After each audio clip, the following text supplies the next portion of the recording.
حضرت کرمہ بن ابی جہل کے اسلام لانے کا قصہ۔ حضرت عبداللہ بن زبیر فرماتے ہیں کہ فتح مکہ کے دن حضرت کرمہ بن ابی جہل کی بیوی ام حلیم بنت الحارث بن ہشام مسلمان ہو گئیں۔ پھر حضرت ام حکیم نے کہا، یا رسول اللہ، کرمہ آپ سے ڈر کر یمن بھاگ گئے ہیں۔ انہیں ڈر تھا کہ آپ انہیں قتل کر دیں گے، آپ ان کو امن دے دیں۔ حضور نے فرمایا، انہیں امن ہے۔ اپنے ساتھ اپنے رومی غلام لے کر وہ کرمہ کی تلاش میں نکلے۔ اس غلام نے حضرت ام حکیم کو پھسلانا چاہا، وہ اسے امید دلاتی رہیں یہاں تک کہ قبیلہ حق میں پہنچ گئیں تو انہوں نے اس قبیلے والوں سے اس غلام کے خلاف مدد طلب کی۔ انہوں نے اس غلام کو رسیوں میں جکڑ لیا۔ حضرت ام حکیم کرمہ کے پاس جب پہنچی تو وہ تہامہ کے ایک ساحل پر پہنچ کر کشتی پر سوار ہو چکے تھے اور کشتی بان سے کہہ رہا تھا کہ کلمہ اخلاص پڑھ لو۔ کرمہ نے پوچھا کہ میں کیا کہوں؟ انہوں نے کہا، لا الہ الا اللہ کہو۔ کرمہ نے کہا، میں تو صرف اسی کلمے سے ہی بھاگ رہا ہوں۔ اتنے میں حضرت ام حکیم وہاں پہنچ گئیں اور کپڑے ہلا کر ان کی طرف اشارہ کرنے لگیں یا ان پر اصرار کرنے لگیں، اور وہ ان سے کہہ رہی تھیں، اے میرے چچا زاد بھائی، میں تمہارے پاس ایسی ذات کے پاس سے آ رہی ہوں جو لوگوں میں سب سے زیادہ جوڑ لینے والے اور سب سے زیادہ نیکی کرنے والے اور سب سے زیادہ بہترین انسان ہے۔ اپنے آپ کو ہلاک مت کرو۔ چنانچہ کرمہ یہ سن کر رک گئے اور وہ ان کے پاس پہنچ گئی اور ان سے کہا، میں تمہارے لیے رسول اللہ سے امن لے چکی ہوں۔ انہوں نے کہا، واقعی تم لے چکی ہو؟ انہوں نے کہا، ہاں، میں نے ان سے بات کی تھی، انہوں نے تمہیں امن دے دیا ہے۔ چنانچہ وہ ان کے ساتھ چل پڑے۔ حضرت ام حکیم نے کرمہ کو اپنی رومی غلام کی ساری بات بتائی۔ انہوں نے غصے میں آ کر اس غلام کو قتل کر دیا اور وہ اس وقت تک مسلمان نہیں ہوئے، اور جب یہ مکہ کے قریب پہنچے تو حضور نے اپنے صحابہ کو فرمایا کہ کرمہ بن ابی جہل تمہارے پاس مومن اور مہاجر بن کر آ رہے ہیں۔ آئندہ اس کے باپ کو برا بھلا نہ کہنا، کیونکہ مری ہوئی کو برا کہنے سے اس کے زندہ رشتہ داروں کو تکلیف ہوتی ہے اور وہ اس مردہ تک پہنچتا نہیں ہے۔ راستے میں کرمہ نے اپنی بیوی سے صحبت کرنی چاہی لیکن انہوں نے انکار کر دیا اور یہ کہا کہ تم کافر ہو اور میں مسلمان ہوں۔ کرمہ نے کہا، معلوم تو ہوتا ہے کہ جس کام نے تم کو میری بات روکنے سے بعد میری بات ماننے سے روکا ہے وہ بہت بڑا کام ہے۔ حضور مکرمہ کو دیکھتے ہی لبکے اور جلدی کی وجہ سے ان کے جسم ادھر پر چادر تک نہ تھی، کیونکہ آپ ان کے آنے سے بہت خوش تھے۔ پھر حضور بیٹھ گئے اور وہ حضور کے سامنے کھڑے رہے اور ان کے ساتھ ان کی بیوی نقاب پہنی ہوئی تھی۔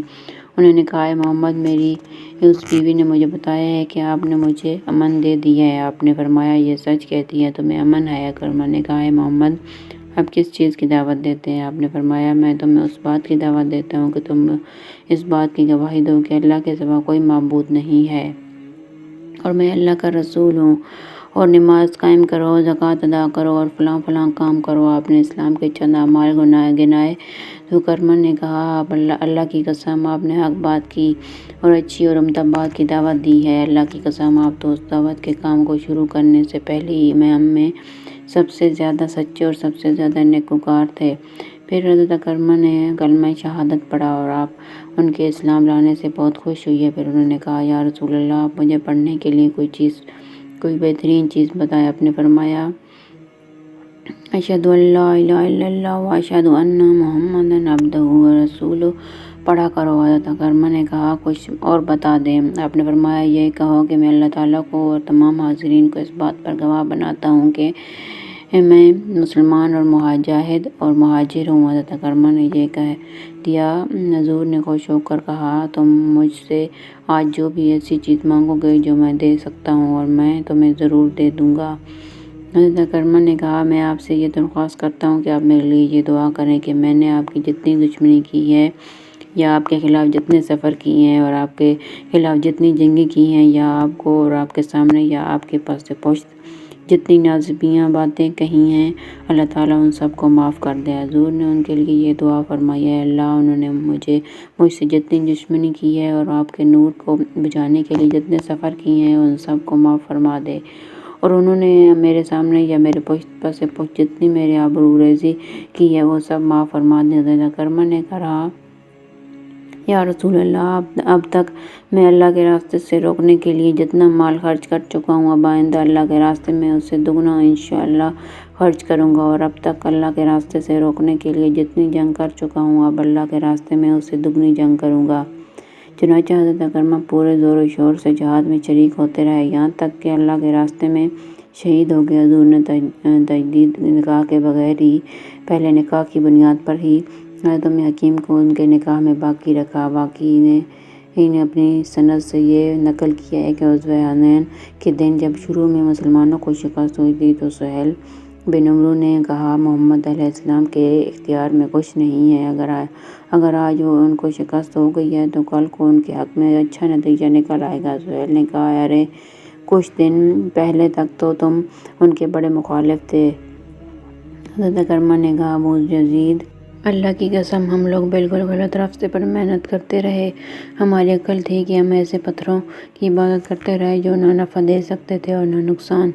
حضرت عبداللہ بن زبیر کی ایک حدیث میں یہ مضمون ہے کہ حضرت اکرمہ جب حضور کے دروازے پر پہنچے تو حضور بہت خوش ہوئی، اور ان کے آنے کی اسی خوشی کی وجہ سے آپ کھڑے ہو کر فوراً ان کی طرف لپکے۔ اور حضرت عروہ بن زبیر کی ایک روایت میں یہ ہے کہ حضرت اکرمہ بن ابی جہل فرماتے ہیں کہ جب میں حضور کی خدمت میں پہنچا تو میں نے کہا، اے محمد، میری اس بیوی نے مجھے بتایا ہے کہ آپ نے مجھے امن دے دیا ہے۔ آپ نے فرمایا، ہاں تمہیں امن ہے۔ میں نے کہا، میں اس بات کی گواہی دیتا ہوں کہ اللہ کے سوا کوئی معبود نہیں، وہ اکیلا ہے، اس کا کوئی شریک نہیں، اور آپ اللہ کے بندے اور اس کے رسول ہیں، اور آپ لوگوں میں سب سے زیادہ نیک اور سب سے زیادہ سچے اور سب سے زیادہ وعدہ پورا کرنے والے ہیں۔ حضرت اکرمہ فرماتے ہیں کہ میں یہ سب کچھ کہہ تو رہا تھا لیکن شرم کے مارے میں نے اپنا سر جھکایا ہوا تھا۔ پھر میں نے کہا، یا رسول اللہ، آپ میرے لیے اللہ تعالیٰ سے دعا فرما دیں کہ میں نے آپ کی آج تک جتنی دشمنی کی ہے اور شرک کو غالب کرنے کی کوشش کی اور محنت کرنے میں نے جتنے سفر کیے، اللہ تعالیٰ ان سب کو معاف فرما دے۔ حضور نے دعا فرمائی، اے اللہ، اس اکرمہ نے آج تک جتنی میری دشمنی کی اور آپ کے راستے میں روکنے کے لیے اور آپ کے راستے سے روکنے کے لیے جتنے سفر کیے ہیں، ان سب کو معاف فرما دے۔ میں نے کہا، یا رسول اللہ، آپ جو کچھ جانتے ہیں اس میں سے بہترین بات مجھے بتائیں تاکہ میں بھی اسے جان لوں اور اس پر عمل کروں۔ حضور نے فرمایا، کلمہ اور اللہ کے راستے میں جہاد کرو۔ پھر حضرت اکرمہ نے کہا، یا اللہ کی قسم، یا رسول اللہ، میں اللہ کے راستے سے روکنے کے لیے جتنا خرچ کر چکا ہوں، اب اس سے دگنا مال اللہ کے راستے میں خرچ کروں گا، اور اب تک اللہ کے راستے سے روکنے کے لیے جتنی جنگ کر چکا ہوں، اب اللہ کے راستے میں اس سے دگنی جنگ کروں گا۔ چنانچہ حضرت اکرمہ بڑے زور و شور سے جہاد میں شریک ہوتے رہے، اور حضرت ابوبکر اور کے زمانے خلافت میں غزوہ اجنادین میں شہید ہوئی ہے۔ حضور نے حجۃ الوداع والے سال ان کو حوازن سے صدقات وصول کرنے بھیجا تھا۔ جب حضور کا انتقال ہوا اس وقت حضرت اکرمہ تبالہ یمن میں تھے۔ حضرت صفوان بن امیہ کے اسلام لانے کا قصہ۔ حضرت عبداللہ بن زبیر فرماتے ہیں کہ فتح مکہ کے دن صفوان بن امیہ کی بیوی حضرت ام بغوم بنت معدل مسلمان ہو گئی۔ ان کا تعلق قبیلہ کنانہ سے تھا، لیکن خود صفوان بن امیہ مکہ سے بھاگ کر ایک گھاٹی میں چھپ گئے تھے۔ ان کے ساتھ صرف ان کا غلام یسار ہی تھا۔ انہوں نے کہا، تیرا ناس ہو، دیکھو کون آ رہا ہے۔ اس نے کہا، یہ عمیر بن وہب آ رہے ہیں۔ صفوان نے کہا، میں عمیر کے ساتھ کیا کروں؟ اللہ کی قسم، یہ تو مجھے قتل کرنے کے ارادے سے آ رہے ہیں۔ انہوں نے کہا، میرے خلاف محمد علیہ السلام کی مدد کی ہے۔ اتنے میں حضرت عمیر وہاں پہنچ گیا تو ان سے صفوان نے کہا، اتنا کچھ میرے ساتھ کر گزرنے کے بعد بھی تمہیں چین نہ آیا؟ اپنے قرض اور اپنے اہل و عیال کی ذمہ داری تم نے مجھ پر ڈالی تھی، وہ سب میں نے برداشت کی، اور اب تم مجھے قتل کرنے آ گئے ہو۔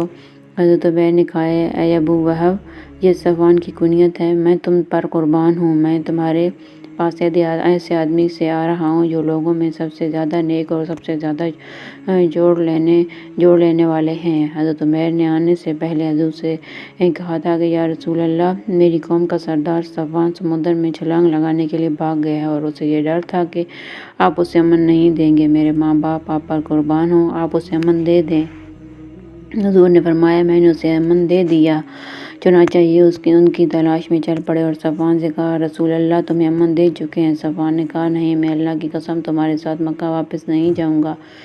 جتنے کہ تم ایسی نشانی نہیں لاتے، جب تک کہ تم ایسی نشانی نہیں لے آتے جس کو میں پہچانتا ہوں۔ چنانچہ حضرت عمیر نے واپس جا کر حضور سے کسی نشانی کے دینے کی درخواست کی۔ حضور نے فرمایا میری پگڑی لے جاؤ۔ پگڑی لے کر حضرت عمیر صفوان کے پاس واپس آئے۔ پگڑی وہ دھاڑی دار چادر تھی جس سے باندھے ہوئے حضور مکہ میں داخل ہوئے تھے۔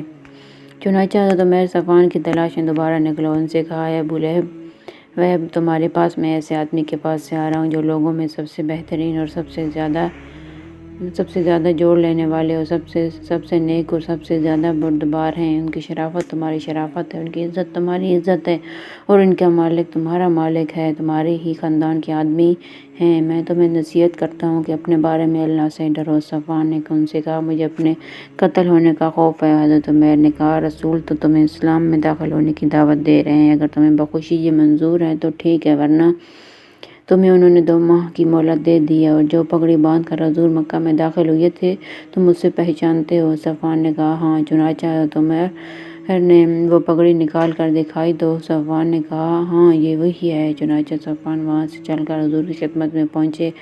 حضور اس وقت مسجد حرام کی عصر کی نماز پڑھا رہے تھے۔ یہ دونوں وہاں پہنچ کر کھڑے ہو گئے۔ صفوان نے پوچھا مسلمان دن رات میں کتنی نمازیں پڑھتے ہیں؟ حضرت عمیر نے کہا 5 نمازیں۔ صفوان نے کہا محمد علیہ السلام ان کو نماز پڑھا رہے ہیں؟ حضرت عمیر نے کہا ہاں۔ جو ہی حضور نے نماز سے سلام پھیرا، صفوان نے بلند آواز سے کہا اے محمد، عمیر بن وہیب میرے پاس آپ کی پگڑی لے کر آئے ہیں اور یہ کہتے ہیں کہ آپ نے مجھے اپنے پاس بلایا ہے کہ میں اسلام میں داخلہ پر راضی ہو جاؤں تو ٹھیک ہے، ورنہ آپ نے مجھے 2 ماہ کی مہلت دے دی ہے۔ حضور نے فرمایا اے ابو لہب سواری سے نیچے اتر آؤ۔ انہوں نے کہا میں اس وقت تک نہیں اتروں گا جب تک آپ مجھے صاف صاف بیان نہ فرما دیں۔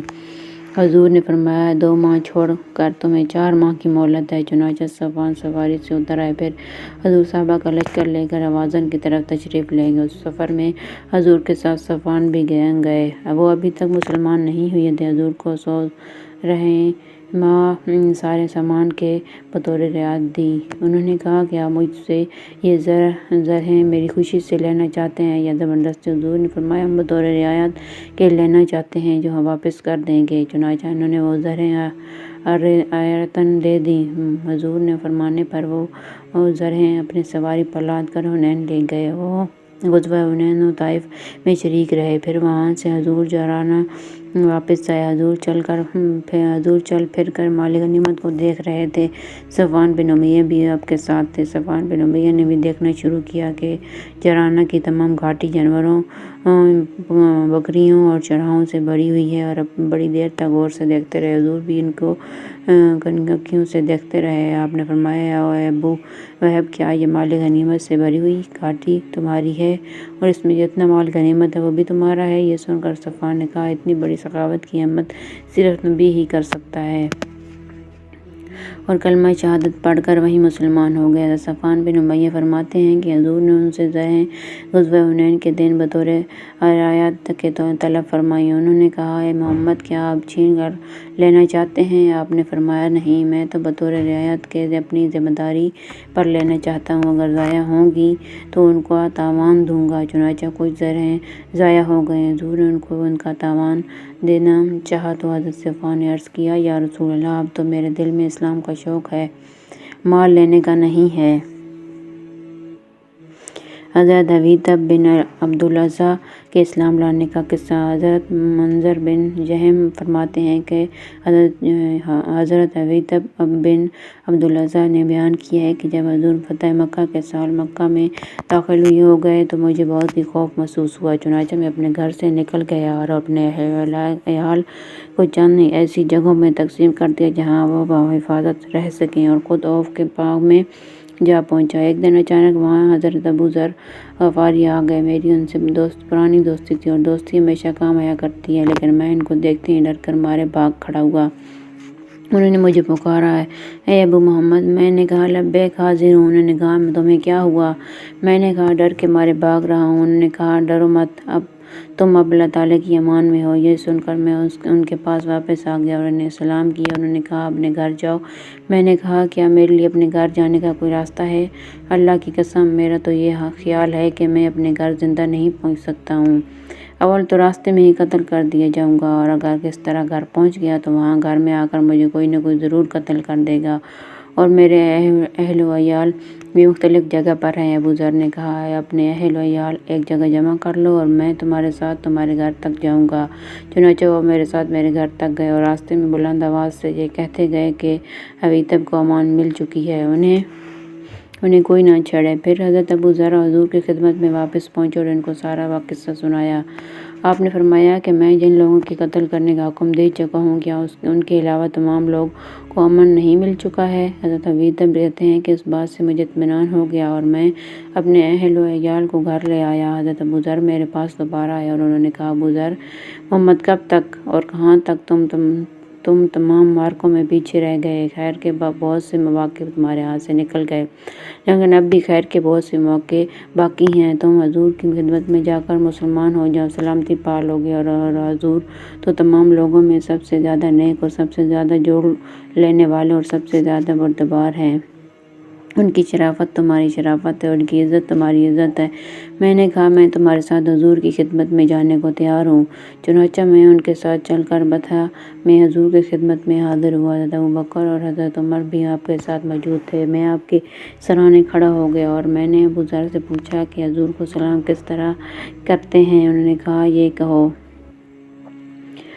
چنانچہ میں نے آپ کو انہی کی الفاظ سے سلام کیا۔ آپ نے فرمایا وعلیکم السلام اے ابی طب۔ میں نے کہا میں اس بات کی گواہی دیتا ہوں کہ اللہ کے سوا کوئی معبود نہیں اور آپ اللہ کے رسول ہیں۔ حضور نے فرمایا تمام تعریفیں اس اللہ کے لیے ہیں جس نے ہمیں ہدایت دی۔ اور حضرت ابی طب کہتے ہیں کہ حضور میرے اسلام لانے سے بہت خوش ہوئی اور آپ نے مجھ سے کچھ قرض مانگا۔ میں نے آپ کو 40,000 درہم قرض دیے اور آپ کے ساتھ غزوہ حنین اور طائف میں شریک رہا۔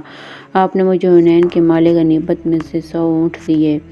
حضرت جعفر بن محمود بن سلمہ اشعری سے لمبی حدیث مروی ہے جس میں یہ مضمون بھی ہے کہ جب حضرت ابی طب نے کہا قریش کے ان بڑے لوگوں میں سے جو فتح مکہ تک اپنی قوم کے دین پر باقی رہ گئے تھے، کوئی بھی مجھ سے زیادہ اس فتح کو ناپسند سمجھنے والا نہیں تھا، لیکن ہوتا تو وہی ہے جو مقدر میں ہو۔ میں مشرکوں کے ساتھ جنگ بدر میں بھی شریک ہوا تھا۔ میں نے اس جنگ میں بہت سے عبرت والے منظر دیکھے۔ چنانچہ میں نے فرشتوں کو دیکھا کہ زمین و آسمان کے درمیان اتر رہے ہیں اور کافروں کو قتل کر رہے ہیں اور ان کو قید کر رہے ہیں۔ تو میں نے کہا اس آدمی کی حفاظت کا مستقل غیبی انتظام ہے، اور میں نے جو کچھ دیکھا تھا اس کی نظر کسی سے تذکرہ نہیں کیا۔ چنانچہ شکست کھا کر ہم مکہ واپس آ گئے۔ پھر بعد میں قریش ایک ایک کر کے مسلمان ہوتے رہے۔ فتح صلح حدیبیہ کے موقع پر میں بھی موجود تھا اور صلح کرانے میں بھی بھاگ دوڑ کرتا رہا، یہاں تک کہ صلح نامہ مکمل ہو گیا اور ان تمام باتوں سے اسلام کو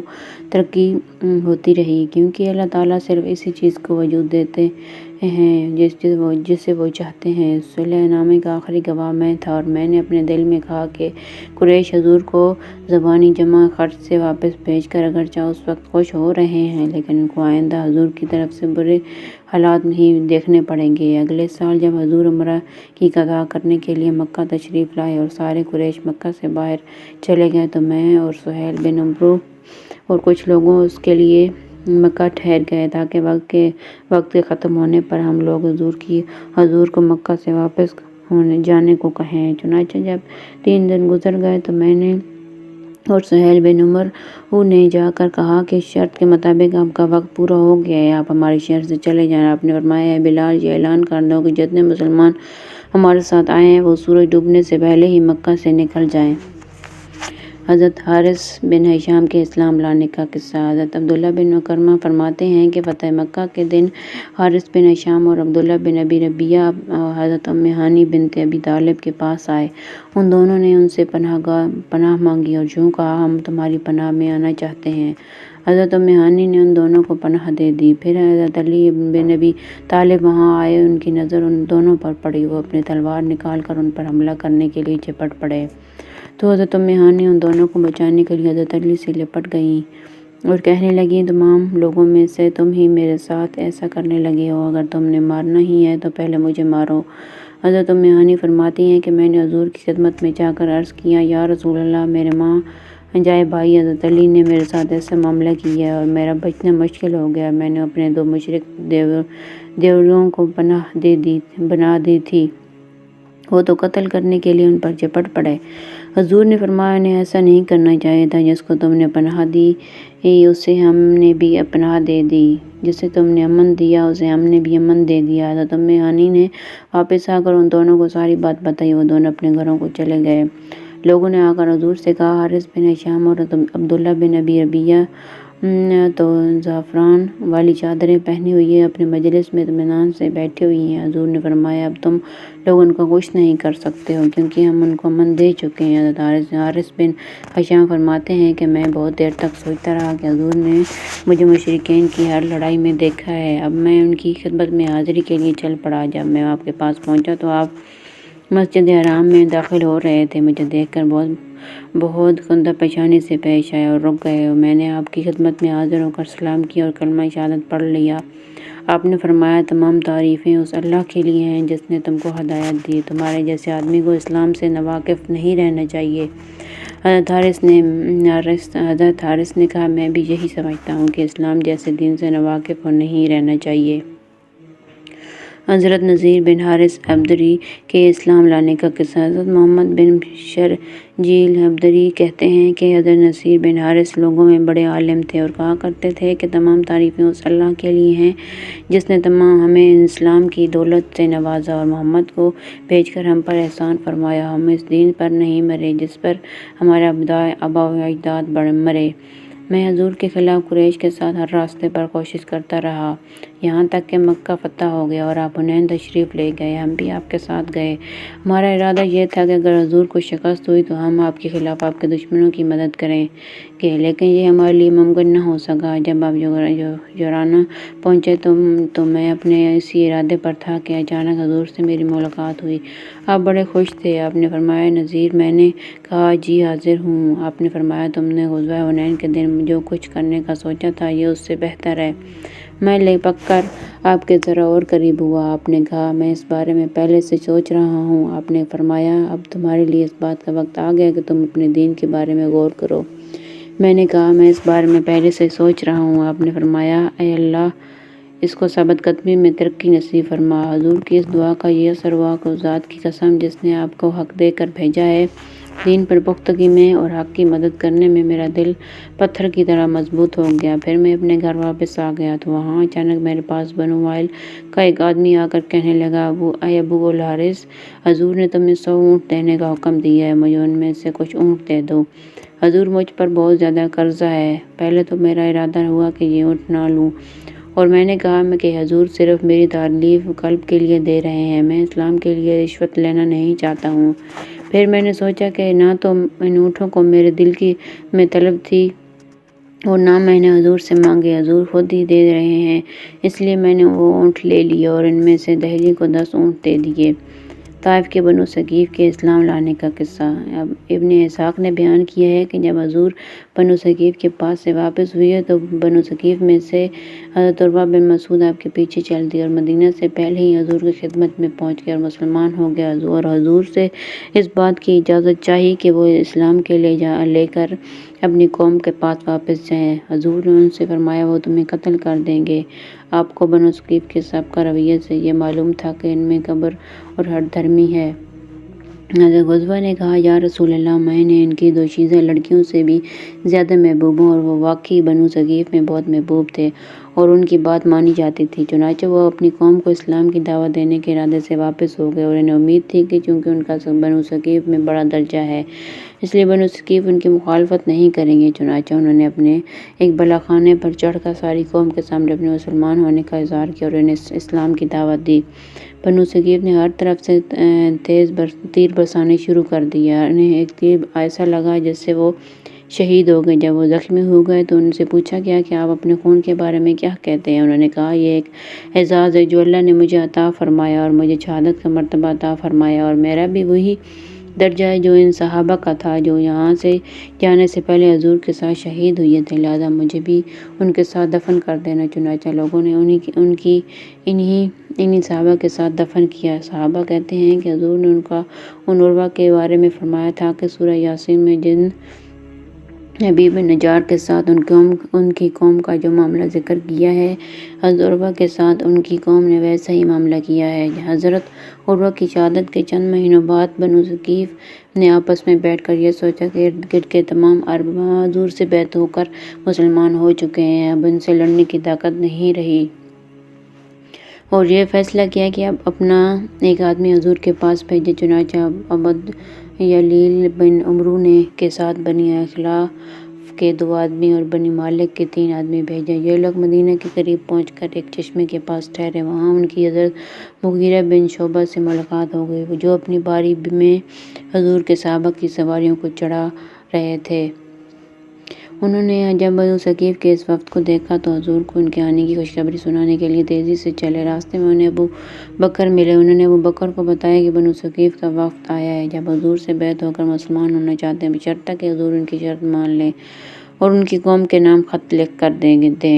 حضرت ابو بکر نے حضرت مغیرہ سے کہا کہ میں تمہیں قسم دیتا ہوں کہ تم مجھ سے پہلے حضور کے پاس مت جاؤ، میں جا کر خود حضور کو بتاتا ہوں۔ حضرت مغیرہ راضی ہو گئے۔ حضرت ابو بکر نے جا کر حضور کو اس وفد کے آنے کی اطلاع دی۔ حضرت مغیرہ اس وفد کے پاس واپس گئے، ان کو ساتھ لے کر اپنے جانور واپس لے آئے اور راستے میں اس وفد کو سکھایا کہ وہ حضور کو سلام کیسے کریں، لیکن انہوں نے حضور کو جاہلیت کے طریقے پر ہی سلام کیا۔ جب یہ لوگ حضور کی خدمت میں پہنچے تو ان کے لیے مسجد میں خیمہ لگایا گیا۔ حضرت خالد بن سعید بن عاص حضور کے اس وفد کے درمیان واسطے تھے۔ جب وہ اس وفد کے لیے حضور کے ہاں سے کھانا لے کر آتے تو جب تک ان سے پہلے حضرت خالد اس کھانے میں نہ لیتے وہ اس کھانے کو ہاتھ نہ لگاتے، اور حضرت خالد نے ہی حضور کی طرف سے ان کے لیے خط لکھا تھا۔ انہوں نے حضور کے سامنے اپنی یہ شرط بھی رکھی تھی کہ حضور 3 سال تک طاغیہ بت یعنی لات کو رہنے دیں۔ پھر وہ ایک سال کم کرتے رہے، لیکن حضور مسلسل انکار کرتے رہے، یہاں تک کہ انہوں نے حضور سے 1 ماہ کی مہلت مانگی کہ جس دن وہ لوگ مدینہ آئے ہیں اس دن سے 1 مہینے تک اس بت کو باقی رکھنے کی اجازت دے دی جائے، اور انہوں نے اس مہلت کا مقصد یہ بتایا کہ وہ اس طرح اپنی قوم کے نادان لوگوں کو ذرا مانوس کرنا چاہتے ہیں، لیکن آپ نے کسی قسم کی مہلت دینے سے انکار کر دیا، بلکہ حضرت ابو سفیان بن حرب اور حضرت مغیرہ بن شعبہ کو ان لوگوں کے ساتھ بھیجا کہ یہ دونوں وہاں جا کر اس بت کو گرا کر آئیں، اور انہوں نے یہ مطالبہ بھی کیا تھا کہ وہ نماز نہیں پڑھا کریں گے اور اپنے ہاتھوں سے اپنے بتوں کو نہیں گرائیں گے۔ حضور نے فرمایا کہ اس بات کو تو ہم مان لیتے ہیں کہ تم اپنے ہاتھ سے اپنے بتوں کو نہ توڑو، ہم اپنے آدمی بھیج کر توڑوا دیں گے، لیکن نماز نہ پڑھو یہ بات نہیں مان سکتے، کیونکہ اس دین میں کوئی خیر نہیں جس میں نماز نہ ہو۔ انہوں نے کہا اچھا ہم نماز پڑھ لیں گے، ہے تو ویسی ہی یہ گھٹیا عمل۔ حضرت عثمان بن ابی العاص فرماتے ہیں کہ ثقیف کا وفد حضور کی خدمت میں آیا، آپ نے ان کو مسجد میں ٹھہرایا تاکہ ان کے دل پر زیادہ اثر پڑے۔ انہوں نے اسلام لانے کے لیے حضور کے سامنے یہ شرطیں پیش کی کہ جہاد میں جانے کے لیے ان کو کہیں جمع نہیں کیا جائے گا، اور ان کی پیداوار کا عشر نہیں لیا جائے گا، اور وہ نماز نہیں پڑھیں گے، اور ان کا امیر کسی اور قبیلے سے نہیں بنایا جائے گا۔ حضور نے فرمایا 3 شرطیں تو منظور ہیں، تمہیں جہاد میں جانے کے لیے نہیں کہا جائے گا، اور تم سے پیداوار کا عشر نہیں لیا جائے گا، دوسرے قبیلے کا آدمی تم پر امیر نہیں بنایا جائے گا، البتہ نماز پڑھنی پڑے گی، کیونکہ اس دین میں کوئی خیر نہیں ہے جس میں رکوع نہ ہو۔ حضرت عثمان بن ابی العاص نے عرض کیا یا رسول اللہ، آپ مجھے قرآن سکھا دیں اور مجھے میری قوم کا امام بنا دیں۔ حضرت وہب کہتے ہیں کہ میں نے حضرت جابر سے بنو ثقیف کی بیعت کے قصے کو پوچھا۔ انہوں نے کہا بنو ثقیف نے حضور کے سامنے یہ شرطیں پیش کی کہ نہ وہ صدقہ زکوٰۃ دیں گے اور نہ جہاد کریں گے، اور حضور نے ان شرطوں کو مان لیا، اور حضرت جابر نے حضور کو بعد میں یہ فرماتے ہوئے سنا کہ جب یہ لوگ مسلمان ہو جائیں گے تو خود ہی یہ صدقہ زکوٰۃ دینے لگ جائیں گے اور جہاد کرنے لگ جائیں گے۔ ابھی حضرت اوس بن حذیفہ فرماتے ہیں کہ ہم ثقیف کے وفد میں شریک ہو کر حضور کی خدمت میں آئے۔ بنی اخلاق کے لوگ حضرت مغیرہ بن شعبہ کے پاس ٹھہرے اور بنی مالک کو حضور نے اپنے خیمے میں ٹھہرایا۔ آپ روزانہ عشاء کے بعد ہمارے پاس تشریف لاتے اور کھڑے کھڑے ہم سے باتیں کرتے اور اتنی دیر کھڑے رہتے کہ آپ تھک جاتے۔ اور باری باری سے دونوں پاؤں پر آرام مار لیتے۔ زیادہ تر آپ ان تکلیفوں کا تذکرہ کرتے جو آپ کو اپنی قوم کی قریش کی طرف سے پیش آئی تھی، اور اس کے بعد فرمایا کرتے تھے کہ مجھے ان تکلیفوں کا کوئی غم نہیں ہے، کیونکہ اس وقت ہمیں مکہ میں کمزور اور بے سر و سامان سمجھا جاتا تھا۔ جب مدینہ آ گئے تو ہماری ان کی لڑائیاں شروع ہو گئیں۔ کبھی اللہ ان کو غلبہ دیتے اور کبھی ہم کو ایک رات مقررہ وقت سے آپ کو آنے میں کچھ تاخیر ہو گئی۔ ہم لوگوں نے کہا آج رات تو آپ نے دیر کر دی۔ آپ نے فرمایا روزانہ جتنا قرآن میں پڑھتا ہوں اس میں سے کچھ رہ گیا تھا، اسے پورا کیے بغیر آنا مجھے اچھا نہ لگا۔ صحابہ کرام کا افراد کو انفرادی طور پر دعوت دینا، حضرت ابوبکر کا انفرادی دعوت دینا۔ ابن اسحاق نے بیان کیا ہے کہ جب حضرت ابوبکر اسلام لائے اور انہوں نے اپنے اسلام کا اظہار کیا تو اللہ عز و جل کی طرف دعوت دینے لگ گئے۔ حضرت ابوبکر سے ان کی قوم کو بڑی الفت اور محبت تھی اور نرم مزاج تھے، اور قریش کے نسل نامے کو ان کے اچھے برے حالات کو سب سے زیادہ جاننے والے تھے۔ بڑے با اخلاق اور بھلے اور نیک تاجر تھے۔ ان کی قوم کے لوگ ان کے پاس آیا کرتے تھے۔ آپ کی وسیع معلومات اور کاروباری تجربے اور حسن سلوک جیسے بہت سے امور کی وجہ سے وہ لوگ آپ سے الفت رکھتے تھے۔ جو لوگ آپ کے پاس آیا کرتے اور آپ کے مجلس میں بیٹھا کرتے آپ کو ان پر اعتماد تھا، انہیں آپ اللہ کی طرف اور اسلام کی طرف دعوت دینے لگے۔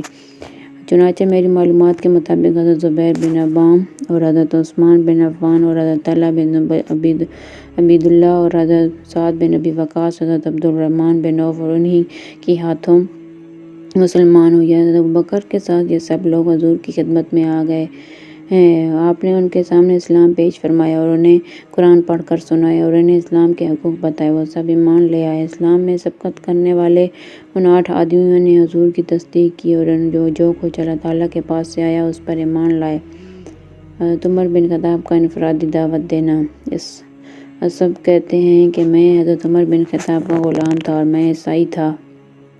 آپ میرے سامنے اسلام کو پیش کرتے رہتے تھے اور فرماتے تھے کہ اگر تو مسلمان ہو جائے گا تو میں اپنی امانت کے سنبھالنے میں تجھ سے مدد لوں گا، کیونکہ جب تک مسلمانوں کے دین کو اختیار نہیں کرو گے سو اس وقت تک مسلمانوں کی امانت کو سنبھالنے کے لیے تم سے مدد لینا اور میرے لیے حلال نہیں ہے۔ میں ہمیشہ انکار کرتا رہا۔ آپ فرما دیتے دین میں جبر نہیں ہے۔ جب آپ کے انتقال کا وقت آیا تو میں عیسائی ہی تھا۔ آپ نے مجھے آزاد کر دیا اور فرمایا جہاں تیرا جی چاہے چلا جا۔ سب بعد میں مسلمان ہو گئے۔ حضرت سلم کہتے ہیں کہ جب ہم لوگ ملک شام میں تھے تو میں وضو کا پانی لے کر حضرت عمر بن خطاب کی خدمت میں حاضر ہوا۔ آپ نے پوچھا تم یہ پانی کہاں سے لائے ہو؟ میں نے ایسا میٹھا پانی کبھی نہیں دیکھا اور بارش کا پانی بھی اس سے عمدہ نہیں ہوگا۔ میں نے کہا میں اس نصرانی بڑھیا کے گھر سے لایا ہوں۔ وضو سے فارغ ہو کر آپ اس بڑھیا کے پاس گئے، ان سے کہا اے بڑی بھی اسلام لے آؤ، اللہ تعالیٰ نے محمد کو حق دے کر بھیجا ہے۔ اس نے اپنا سر کھول کر دکھایا تو سکامہ بوٹی کے پھولوں کی طرح اس کے بال بالکل سفید تھے، اور اس نے کہا میں بہت بوڑھی ہو چکی ہوں اور بس اب مرنے والی ہی ہوں، یعنی اب اسلام لانے کا وقت نہیں رہا۔ حضرت عمر نے فرمایا اللہ تو گواہ رہنا۔ حضرت مصعب بن عمیر کا انفرادی دعوت دینا۔ حضرت عبداللہ بن ابی بکر بن محمد بن عمرو بن حزم اور دیگر حضرات کہتے ہیں کہ حضرت اسد بن زرارہ حضرت مصعب بن عمیر کو بنو عبد الاشہل اور بنو ظفر کے محلوں میں لے گئے۔ حضرت سعد بن معاذ حضرت اسد بن زرارہ کے خالہ زاد بھائی تھے۔ حضرت اسد حضرت مصعب کو بنو ظفر کے ایک باغ میں مرک نامی کنویں پر لے گئے۔ یہ دونوں حضرات باغ میں جا کر بیٹھ گئے۔ سارے مسلمان مرد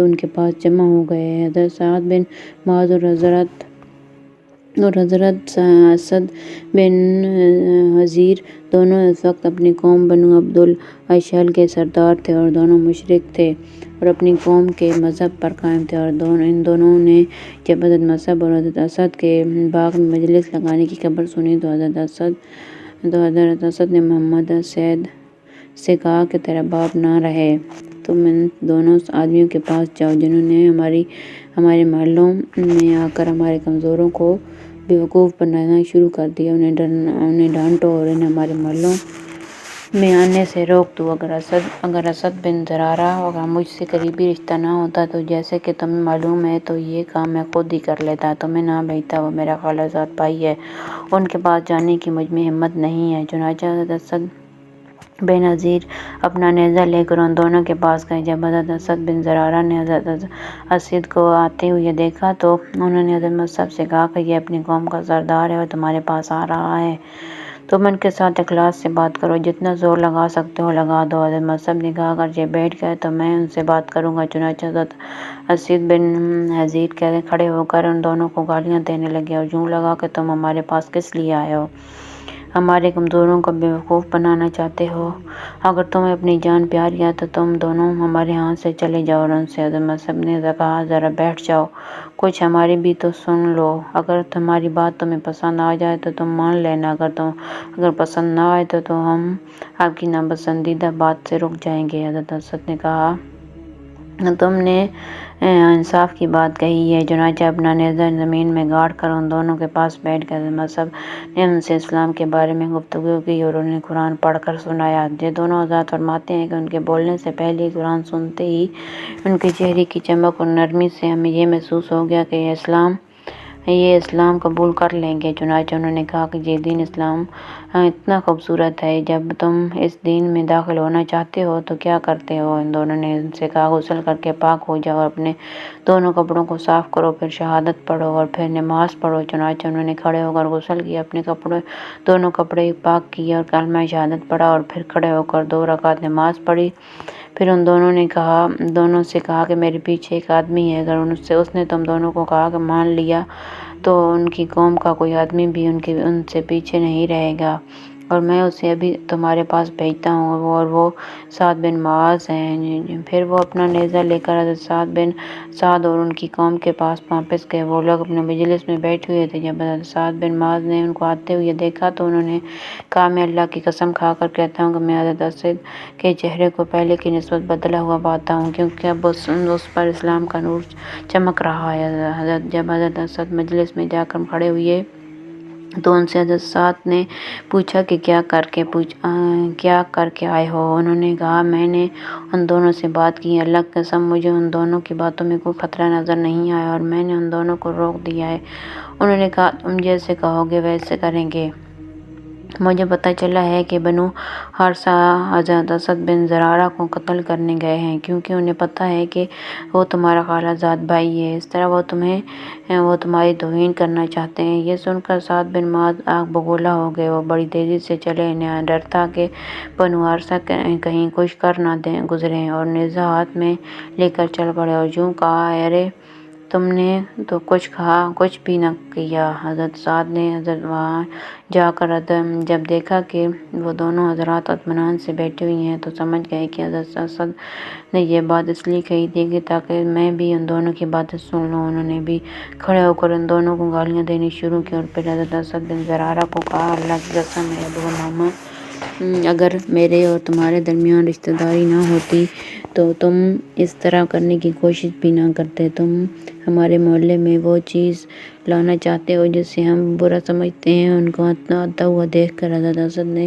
حضرت مصعب سے کہہ دیا تھا کہ آپ کے پاس ایسا بڑا سردار آ رہا ہے جس کے پیچھے ایسی ماننے والی قوم ہے کہ اگر انہوں نے آپ کا کہنا مان لیا تو ان کی قوم میں 2 آدمی بھی آپ کا کہنا ماننے سے پیچھے نہیں رہیں گے۔ حضرت مصعب نے حضرت سعد بن معاذ سے کہا آپ نے انصاف کی بات کہی ہے، پھر نیزہ گاڑ کر بیٹھ گئے۔ حضرت مصعب نے ان پر اسلام پیش کیا اور انہیں قرآن پڑھ کر سنایا۔ موسیٰ بن عقبہ کا بیان ہے کہ انہوں نے سورۃ زخرف کی شروع کی آیتیں سنائی تھیں۔ یہ دونوں حضرات بیان فرماتے ہیں کہ ان کے بولنے سے پہلے ہی قرآن سنتے ہی ان کے چہرے کی چمک اور نرمی سے ہمیں یہ محسوس ہوا کہ یہ اسلام قبول کر لیں گے۔ چنانچہ انہوں نے ان دونوں حضرات سے پوچھا کہ جب تم مسلمان ہو کر اس دین میں داخل ہوا کرتے ہو تو کیا کرتے ہو؟ انہوں نے کہا غسل کر کے پاک ہو جاؤ، اپنے دونوں کپڑوں کو صاف کر لو، پھر کلمہ شہادت پڑھو، پھر 2 رکعت نماز پڑھو۔ چنانچہ انہوں نے کھڑے ہو کر غسل کیا اور اپنے دونوں کپڑوں کو پاک کیا اور کلمہ شہادت پڑھا،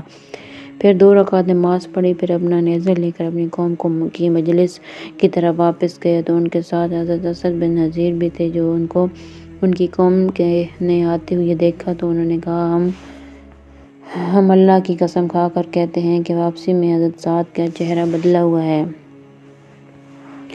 اب اس پر اسلام کا نور چمک رہا ہے۔ انہوں نے اپنی قوم کے پاس کھڑے ہو کر کہا، یا بنو عبداللہ الہاشم، تم مجھے اپنے میں کیسا سمجھتے ہو؟ انہوں نے کہا، آپ ہمارے سردار ہیں، ہم سب سے اچھی رائے والے اور سب سے عمدہ طبیعت کے مالک ہیں۔ انہوں نے کہا، تمہارے مردوں اور عورتوں سے بات کرنا مجھ پر حرام ہے جب تک تم لوگ اللہ اور اس کے رسول پر ایمان نہ لے آؤ۔ راوی کہتے ہیں کہ شام تک بنو عبداللہ الہاشم کے تمام مرد و عورت مسلمان ہو چکے تھے، اور حضرت سعد اور حضرت مصعب دونوں حضرت اسد بن زرارہ کے گھر آ گئے۔ ان کے یہاں ٹھہر کر دونوں اسلام کی دعوت دیتے رہے، یہاں تک کہ انصار کے ہر محلے میں کچھ نہ کچھ مرد اور عورت ضرور مسلمان ہو گئے، لیکن بنو امیہ بن زید، خطمہ، وائل اور واقف کے محلوں میں کوئی مسلمان نہ ہوا۔ یہ اوس قبیلے کے مختلف خاندان ہیں۔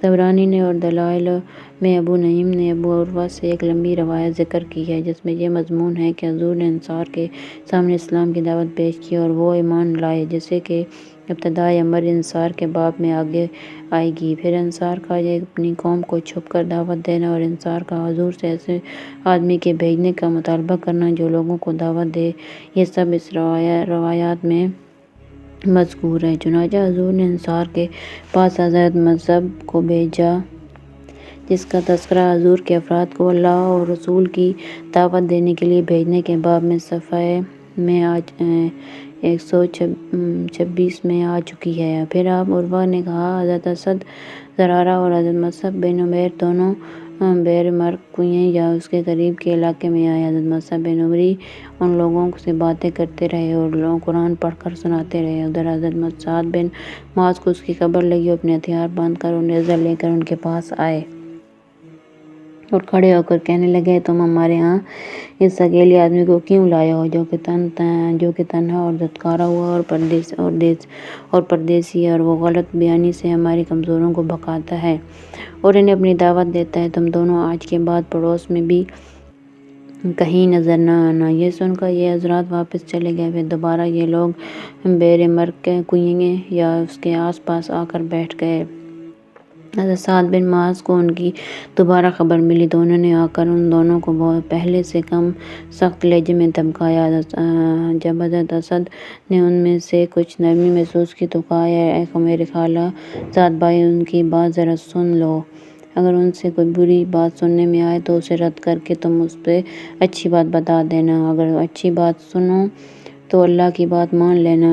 حضرت سعد نے کہا، یہ کیا کہتے ہیں؟ حضرت مصعب بن عمیر نے تلاوت پڑھ کر سنائی۔ حضرت سعد نے کہا، میں تو جانی پہچانی باتیں ہی سن رہا ہوں، اللہ تعالیٰ نے ان کو ہدایت سے نواز دیا، لیکن انہوں نے اپنے اسلام کا اظہار اپنی قوم کے پاس واپس جا کر کیا اور اپنی قوم بنو عبداللہ الہاشم کو اسلام کی دعوت دی، اور یہ بھی کہا کہ اگر بڑے چاہے چھوٹے کو کسی مرد یا عورت کو اسلام کے بارے میں شک ہو تو ہمیں اس سے زیادہ بہتر دین بتا دے، ہم اسے قبول کر لیں گے۔ اللہ کی قسم، اب تو ایسی بات کھل کر سامنے آ گئی ہے کہ جس کی وجہ سے گردنیں کٹوائی جا سکتی ہیں۔ چنانچہ حضرت سعد کے مسلمان ہونے اور ان کے دعوت دینے پر قبیلہ بنو الہاشم سارا ہی مسلمان ہو گیا، بس چند ناقابل ذکر آدمی اسلام نہ لائے۔ چنانچہ وہ یہ انصار کا پہلا محلہ تھا جو سارے کا سارے مسلمان ہو گئے۔ آگے اسی طرح حدیث ذکر کی ہے جیسے کہ حضور کا افراد کو اللہ اور رسول کی دعوت دینے کے لیے بھیجنے کے باب میں گزر چکی ہے، آگے پیچھے گزر چکی ہے، اور اس کے آخر میں یہ بھی ہے کہ پھر حضرت مصعب بن عمیر حضور کی خدمت میں مکہ واپس چلے گئے۔ حضرت طلیب بن عمر کا انفرادی دعوت دینا۔ حضرت محمد بن ابراہیم بن حارث تیمی کہتے ہیں کہ جب حضرت طلیب بن عمیر مسلمان ہوئی اور اپنی والدہ عروہ بنت عبد المطلب کے پاس گئے تو ان سے کہا کہ میں مسلمان ہو چکا ہوں اور محمد کا اتباع کر چکا ہوں، اور پورا قصہ بیان کیا، اور اس میں یہ بھی ہے کہ انہوں نے اپنی والدہ سے کہا کہ اسلام لانے سے اور حضور کا اتباع کرنے سے آپ کو کون سی چیز مانع ہے؟ آپ کے بھائی حضرت حمزہ بھی مسلمان ہو چکے۔ انہوں نے کہا، میں اس انتظار میں ہوں کہ میری بہنیں کیا کرتی ہیں، میں بھی انہی کا ساتھ دوں گی۔ حضرت طلیب کہتے ہیں کہ میں نے کہا میں اللہ کا واسطہ دے کر آپ سے درخواست کرتا ہوں کہ آپ ضرور حضور کی خدمت میں جائیں، ان کو سلام پیش کریں اور ان کی تصدیق کریں، اس بات کی گواہی دیں کہ اللہ کے سوا کوئی معبود نہیں۔ ان پر ایسا اثر پڑا کہ اسی وقت انہوں نے کلمہ شہادت پڑھ لیا۔ اس کے بعد وہ اپنی زبان سے حضور کی بہت مدد کیا کرتی تھی اور اپنے بیٹے کو حضور کی مدد کرنے اور آپ کے کام کو لے کر کھڑے ہو جانے کی ترغیب دیتی رہتی۔ حضرت ابو سلمہ بن عبد الرحمن کہتے ہیں کہ حضرت علی بن عمیر دار ارقم میں مسلمان ہوئے، پھر وہاں سے نکل کر اپنی والدہ اروی بنت عبد المطلب کے پاس آئے اور ان سے کہا کہ میں محمد علیہ السلام کا اتباع کر چکا ہوں اور اللہ رب العالمین کا فرمانبردار ہو چکا ہوں۔ ان کی والدہ نے کہا تمہاری مدد اور نصرت کے سب سے زیادہ حقدار تمہارے ماموزاد بھائی ہی ہیں، اللہ کی قسم اگر ہم عورتوں میں مردوں کی جیسی طاقت ہوتی تو ہم بھی آپ کا اتباع کرتی اور آپ کی طرف سے پورا دفاع کرتی۔ حضرت علی فرماتے ہیں کہ میں نے اپنی والدہ سے کہا اے اماں جان، آپ کو کون سی چیز اسلام سے مانے ہے، آگے ویسی عزیز ذکر کی جیسے پہلے گزر چکی ہے۔ حضرت عمیر بن وہب اجمی کا انفرادی دعوت دینا اور ان کے اسلام لانے کا قصہ۔ حضرت عروہ بن زبیر فرماتے ہیں کہ غزوہ بدر میں شکست کھانے کی پریشانی کے چند دنوں بعد عمیر بن وہب صفوان بن امیہ کے ساتھ حطیم میں بیٹھا تھا۔ عمیر بن وہب قریش کے شیطانوں میں سے بڑا شیطان تھا اور حضور آپ کے صحابہ کو بہت تکلیف دیا کرتا تھا اور مکہ میں مسلمانوں نے اس کی طرف سے بڑی تکلیفیں برداشت کیں اور اس کا بیٹا وہب بن عمیر بدر میں مسلمانوں کے ہاتھوں گرفتار ہونے والوں میں تھا۔ عمیر بن وہب نے کلیب بدر کا ذکر کیا جس کنویں میں 70 کافروں کو قتل کر کے ڈالا گیا تھا اور دیگر مصیبتوں کا بھی تذکرہ کیا تو صفوان نے کہا اللہ کی قسم ان لوگوں کے بعد اب زندگی میں کوئی مزہ نہیں رہا۔ عمیر نے کہا تم سچ کہتے ہو، اللہ کی قسم اگر مجھ پر قرضہ نہ ہوتا جس کی ادائیگی کا فی الحال میرے پاس کوئی انتظام نہیں ہے اور اپنے پیچھے بال بچوں کے ضائع ہونے کا خطرہ نہ ہوتا تو میں ابھی سوار ہو کر محمد علیہ السلام کے پاس جاتا اور نعوذ باللہ ان کو قتل کر دیتا، کیونکہ میرے لیے ان کے پاس جانے کا ایک بہانہ ہے اور وہ یہ کہ میرا بیٹا ان کے ہاتھوں میں قید ہے۔ صفوان بن امیہ نے اس موقع کو غنیمت سمجھا اور کہا تمہارا قرضہ میری ذمہ داری ہے، میرے ذمہ ہے اور میں اسے تمہاری طرف سے ادا کروں گا۔ تمہارے بال بچے میرے بال بچوں کے ساتھ رہیں گے اور جب تک وہ زندہ رہیں میں اپنی وسیع وسعت کے مطابق ان کا پورا خیال رکھوں گا۔ عمیر نے کہا میری اور اپنی یہ باتیں راز میں رکھنا۔ صفوان نے کہا ایسا ہی کروں گا۔ عمیر کے کہنے پر تلوار تیز کر دی گئی اور زہر میں بجھا دی گئی۔ پھر وہاں سے چل کر وہ مدینہ پہنچے۔ حضرت عمر بن خطاب مسلمانوں کی ایک بڑی جماعت میں بیٹھے ہوئے جنگ بدر کے حالات کا تذکرہ کر رہے تھے اور مسلمانوں کو اللہ تعالیٰ نے جو ظاہر کے خلاف فتح سے نوازا اور دشمنوں کو جو کھلی شکست دکھائی اس کا تذکرہ کر رہے تھے۔ اتنے میں حضرت عمیر کی نگاہ عمیر بن وہب پر پڑی جو گلے میں تلوار لٹکائے ہوئے مسجد کے دروازے پر اپنی سواری بیٹھا چکے تھے۔ حضرت عمر نے کہا یہ کتا اللہ کا دشمن عمیر بن وہب بری نیت سے ہی آیا ہے، اسی نے ہمارے درمیان فساد برپا کیا تھا اور بدر کے دن ہمارا اندازہ لگا کر اپنی قوم کو بتایا تھا۔ چنانچہ حضرت عمر فوراً حضور کی خدمت میں گئے، عرض کیا یا نبی اللہ، یہ اللہ کا دشمن عمیر بن وہب اپنے گلے میں تلوار لٹکائے ہوئے آیا ہے، آپ نے فرمایا اسے میرے پاس لے آؤ۔ چنانچہ حضرت عمر گئے اور عمیر کی تلوار کے پرتلے کو اس کے گریبان سمیت پکڑ کر کھینچا اور اپنے ساتھ کے انصار سے کہا کہ تم سب جا کر حضور کے پاس بیٹھ جاؤ اور کوئی اس خبیث سے ہوشیار رہنا، اس کا کوئی اعتبار نہیں۔ پھر حضرت عمر اسے لے کر حضور کی خدمت میں آئے۔ جب حضور نے دیکھا کہ حضرت عمر نے اسے پرتلے اور گریبان سے پکڑ رکھا ہے تو نے فرمایا اے عمر اسے چھوڑ دو، اے عمر قریب آ جاؤ، اے عمر قریب آ جاؤ۔ عمر نے قریب آ کر کہا صبح بخیر ہو، جاہلیت والے آپس میں یوں سلام کیا کرتے تھے۔ حضور نے فرمایا اے عمر اللہ تعالیٰ نے ہمیں تمہارے اس اسلام سے بہتر اسلام سے نوازا ہے اور وہ ہے السلام علیکم جو کہ جنتیوں کا آپس میں سلام ہوگا۔ عمیر نے کہا اللہ کی قسم ہے محمد علیہ السلام میرے لیے تو یہ نئی بات ہے۔ حضور نے فرمایا اے عمیر تم کیوں آئے ہو؟ اس نے کہا میں اس قیدی کی وجہ سے آیا ہوں جو آپ کے ہاتھوں میں قید ہے، آپ اس پر احسان کریں۔ آپ نے فرمایا تو پھر گلے میں تلوار لٹکانے کا کیا مقصد ہے؟ عمیر نے کہا اللہ ان تلواروں کا برا کرے، کیا یہ تلواریں ہمارے کچھ کام آئیں؟ آپ نے فرمایا مجھے سچ بتاؤ کیوں آئے ہو؟ عمیر نے کہا میں تو صرف اس لیے آیا ہوں کہ آپ نے فرمایا نہیں بلکہ تو اور صفوان بن امیہ حتیم میں بیٹھے تھے، تم نے قریش کے ان لوگوں کا تذکرہ کیا تھا جن کو مار کر بدر کے کنویں میں پھینکا گیا تھا، پھر تم نے کہا تھا کہ اگر مجھ پر قرضہ اور بال بچوں کی ذمہ داری کا بوجھ نہ ہوتا تو میں جا کر نعوذ باللہ محمد کو قتل کر آتا، پھر صفوان بن امیہ نے تمہارے قرضے اور بال بچوں کی ذمہ داری اس شرط پر اٹھائی کہ تم مجھے قتل کرو گے، حالانکہ اللہ تمہارے اور تمہارے اس ارادے کے درمیان حائل ہے۔ حضرت عمیر نے یہ سنتے ہی فوراً کہا میں اس بات کی گواہی دیتا ہوں کہ آپ اللہ کے رسول ہیں۔ یا رسول اللہ، آپ جو آسمان کی خبریں اور اترنے والی وحی ہمیں بتاتے تھے ہم اس کو جھٹلاتے تھے، اور یہ تو ایک ایسا واقعہ ہے جس میں میرے اور صفوان کے علاوہ اور کوئی موجود نہیں تھا، اللہ کی قسم مجھے پورا یقین ہے کہ یہ بات آپ کو اللہ ہی نے بتائی ہے۔ لاکھ لاکھ شکر ہے اس اللہ کا جس نے مجھے اسلام کی ہدایت سے نوازا اور مجھے یہاں کھینچ کر لایا۔ پھر انہوں نے کلمہ شہادت پڑھا۔ حضور نے فرمایا اپنے بھائی عمیر کو دین کی باتیں سکھاؤ اور قرآن اسے پڑھاؤ اور اس کے قیدی کو چھوڑ دو۔ چنانچہ صحابہ نے ایسا ہی کیا۔ پھر حضرت عمیر نے عرض کیا یا رسول اللہ، میں اللہ کے نور کو مٹانے کے لیے بہت کوشش کیا کرتا تھا اور اللہ کے دین والوں کو بہت زیادہ تکلیف پہنچایا کرتا تھا، میں یہ چاہتا ہوں کہ آپ مجھے اجازت دیں کہ میں مکہ جا کر مکہ والوں کو اللہ اور رسول کی طرف اور اسلام کی دعوت دوں، امید ہے اللہ تعالیٰ انہیں ہدایت دے دیں گے، ورنہ میں ان کو ان کے دین کی وجہ سے ایسی ہی تکلیفیں دوں گا جیسے میں آپ کے صحابہ کو دین کی وجہ سے دیا کرتا تھا۔ چنانچہ حضور نے ان کو اجازت دے دی اور وہ مکہ چلے گئے۔ حضرت عمیر بن وہب کے مکہ سے روانہ ہونے کے بعد صفوان یہ کہا کرتا تھا اے لوگو چند دنوں کے بعد تمہیں ایک ایسی خوشخبری ملے گی جو تمہیں بدر کی ساری مصیبتیں بھلا دے گی۔ صفوان حضرت عمیر کے بارے میں آنے والے سواروں سے پوچھا کرتا تھا کہ یہاں تک کہ ایک سوار نے آ کر انہیں بتایا کہ عمیر تو مسلمان ہو چکے ہیں۔ یہ سن کر صفوان نے اس بات کی قسم کھائی کہ نہ تو وہ کبھی عمیر سے بات کرے گا اور نہ ہی اس کے کسی کام آئے گا۔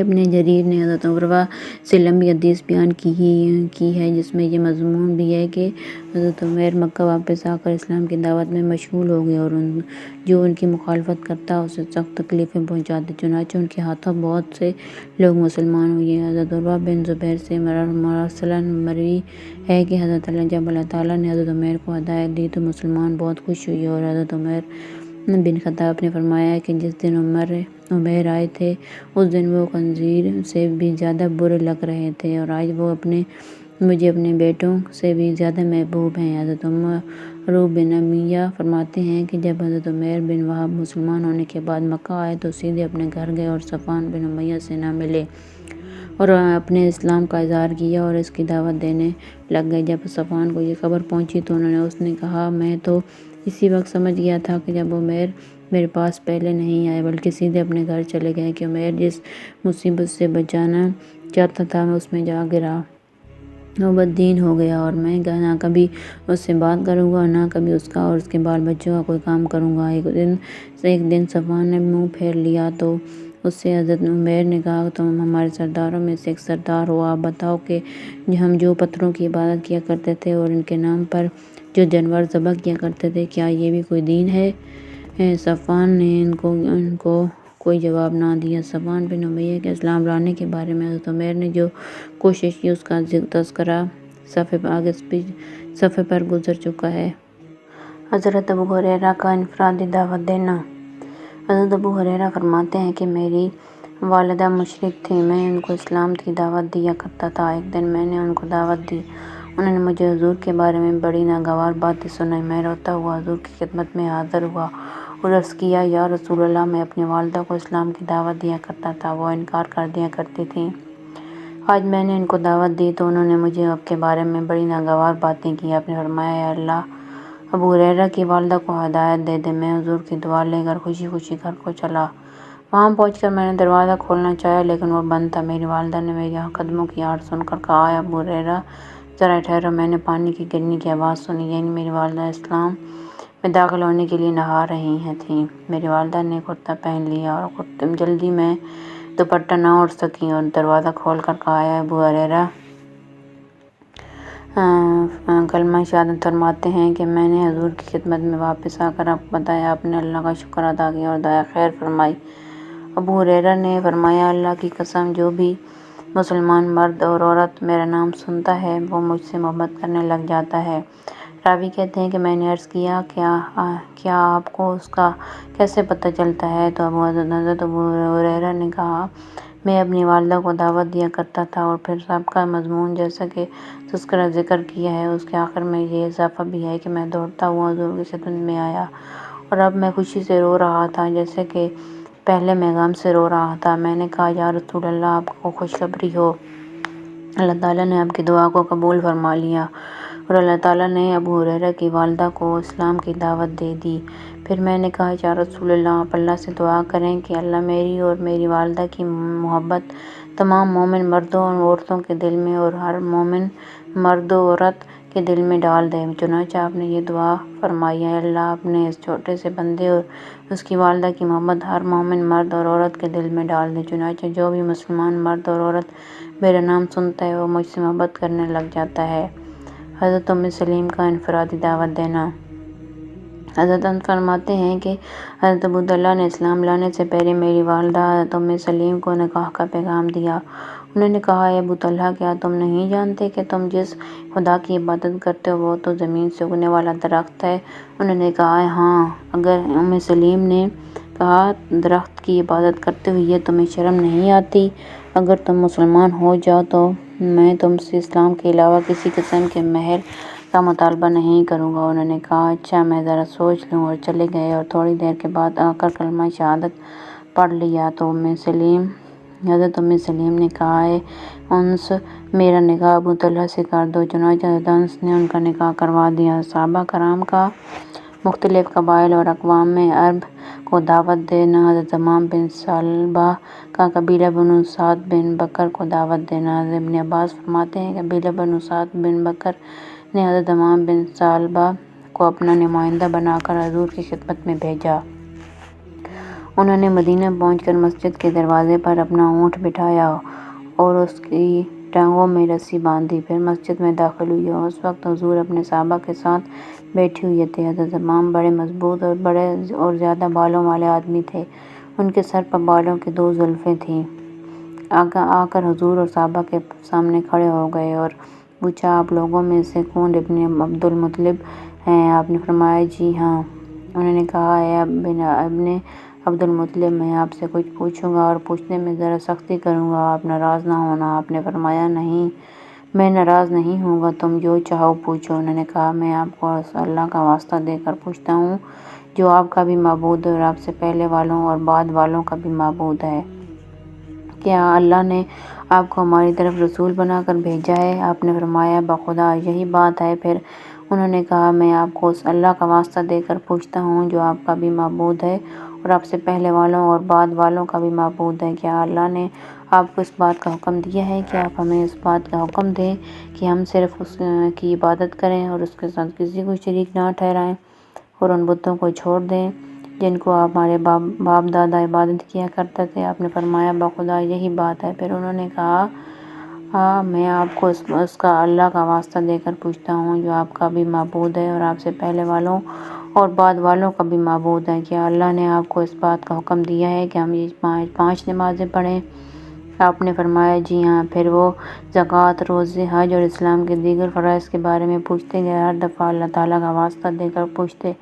پھر ان سوالات سے فارغ ہو کر کہا، کلمہ پڑھا اور ان میں تمام فرائض کو ادا کروں گا، اور میں ان تمام فرائض کو ادا کروں گا اور جن باتوں سے آپ نے روکا ہے ان سے میں بچوں گا، اور میں اس میں اپنی طرف سے کمی یا زیادتی نہیں کروں گا۔ پھر اپنے اونٹ کی طرف واپس جانے کے لیے چل پڑے۔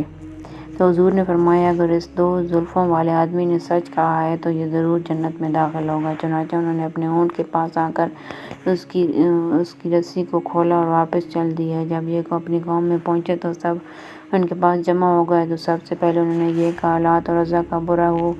لوگوں نے کہا، اے حمام، خاموش رہو، ایسا نہ ہو کہ اس طرح کہنے سے تم برص یا کوڑ یا پاگل پن میں مبتلا ہو جاؤ۔ انہوں نے کہا، تمہارا ناس ہو، یہ لات اور عزیٰ اللہ کی قسم نہ نقصان پہنچا سکتے اور نہ نفع۔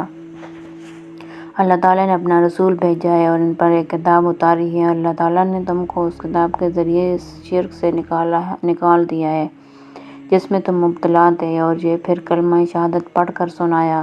انہوں نے تمہیں جن کاموں کا حکم دیا اور جن کاموں سے روکا ہے، ان تمام احکام کو ان کے پاس سے لے کر میں تمہارے پاس آیا ہوں۔ راوی کہتے ہیں کہ شام ہونے سے پہلے ہی اس آبادی کا ہر مرد اور عورت مسلمان ہو چکا تھا۔ حضرت ابن عباس فرمایا کرتے تھے کہ حضرت زمام بن ثعلبہ سے زیادہ بہتر ہم نے کسی قوم کا نمائندہ نہیں سنا، اور واقعی میں یہ ہے کہ شام ہونے سے پہلے ہی اس آبادی کا ہر مرد اور عورت مسلمان ہو چکا تھا۔ ان لوگوں نے مسجدیں بھی بنائی اور نماز کے لیے اذان بھی دیا کرتے تھے۔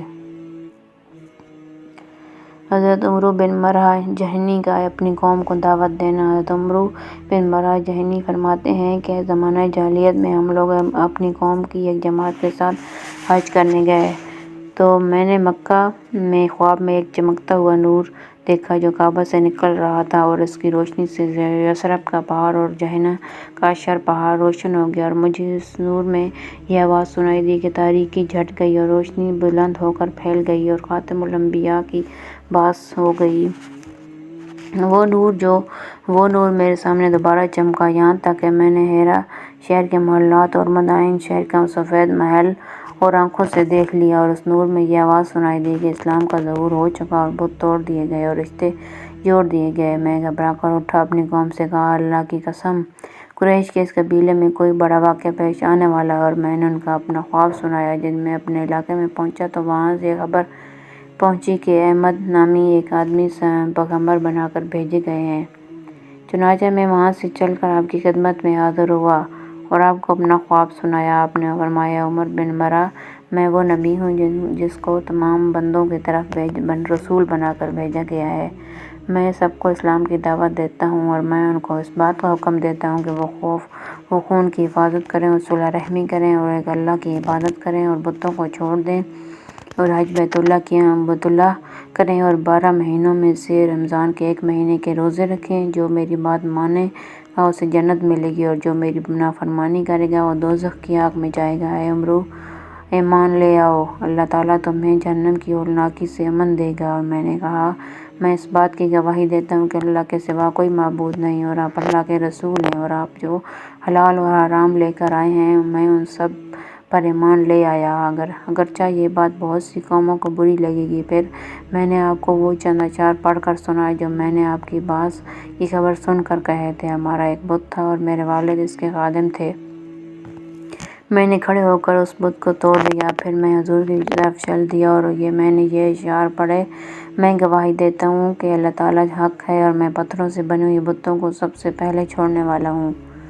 میں نے اپنی پنڈلی سے لنگی کو اوپر چھڑا لیا اور ہجرت کرتا ہوا جا رہا ہوں۔ یا رسول اللہ، آپ تک پہنچنے کے لیے دشوار گزار راستوں کو اور سخت زمینوں کو طے کر رہا ہوں۔ میں یہ ساری مشقت اس لیے اٹھا رہا ہوں تاکہ میں اس ذات کی صحبت میں رہا کروں جو خود بھی لوگوں میں سب سے بہتر ہے اور ان کا خاندان بھی، اور جو اس اللہ کے رسول ہیں جو تمام انسانوں کا بادشاہ ہے اور آسمانوں کے اوپر ہے۔ حضور نے اشعار سن کر کہا، شاباش اے عمرو بن مرہ۔ پھر میں نے کہا، میرے ماں باپ آپ پر قربان ہوں، آپ مجھے میری قوم کی طرف بھیج دیں، ہو سکتا ہے اللہ تعالیٰ ان پر بھی میرے ذریعے سے فضل فرما دیں جیسا آپ کے ذریعے سے مجھ پر فضل فرمایا۔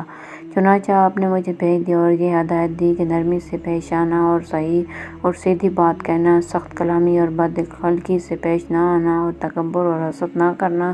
میں اپنی قوم کے پاس آیا اور میں نے کہا، اے بنی رافع، بلکہ اے قبیلہ جہینہ، میں تمہاری طرف اللہ کے رسول کا قاصد ہوں اور تمہیں اسلام کی دعوت دیتا ہوں، اور میں تمہیں اس بات کا حکم دیتا ہوں کہ تم خون کی حفاظت کرو، صلح رحمی کرو، ایک اللہ کی عبادت کرو اور بتوں کو چھوڑ دو اور بیت اللہ کا حج کرو، اور 12 مہینوں میں سے رمضان کے 1 مہینے کے روزے رکھو۔ جو مان لے گا اسے جنت ملے گی، اور جو نافرمانی کرے گا وہ دوزخ کی آگ میں جائے گا۔ اے قبیلہ جہینہ، اللہ تعالیٰ نے تمہیں عربوں میں سے بہترین قبیلہ بنایا ہے، اور جو بری باتیں عرب کے دوسرے قبیلوں کو اچھی لگتی تھیں، اللہ تعالیٰ نے زمانہ جاہلیت میں بھی تمہارے دلوں میں ان کی نفرت ڈالی ہوئی تھی، کیونکہ وہ دوسرے قبیلے 2 بہنوں سے اکٹھی شادی کر لیتے تھے اور شہر حرام میں جنگ کر لیتے تھے اور اپنے باپ کی بیوی سے بعد میں نکاح کر لیتے تھے۔ بنی لوی بن غالب، اللہ کے بھیجے ہوئے اس نبی کی بات مان لو، دنیا کی شرافت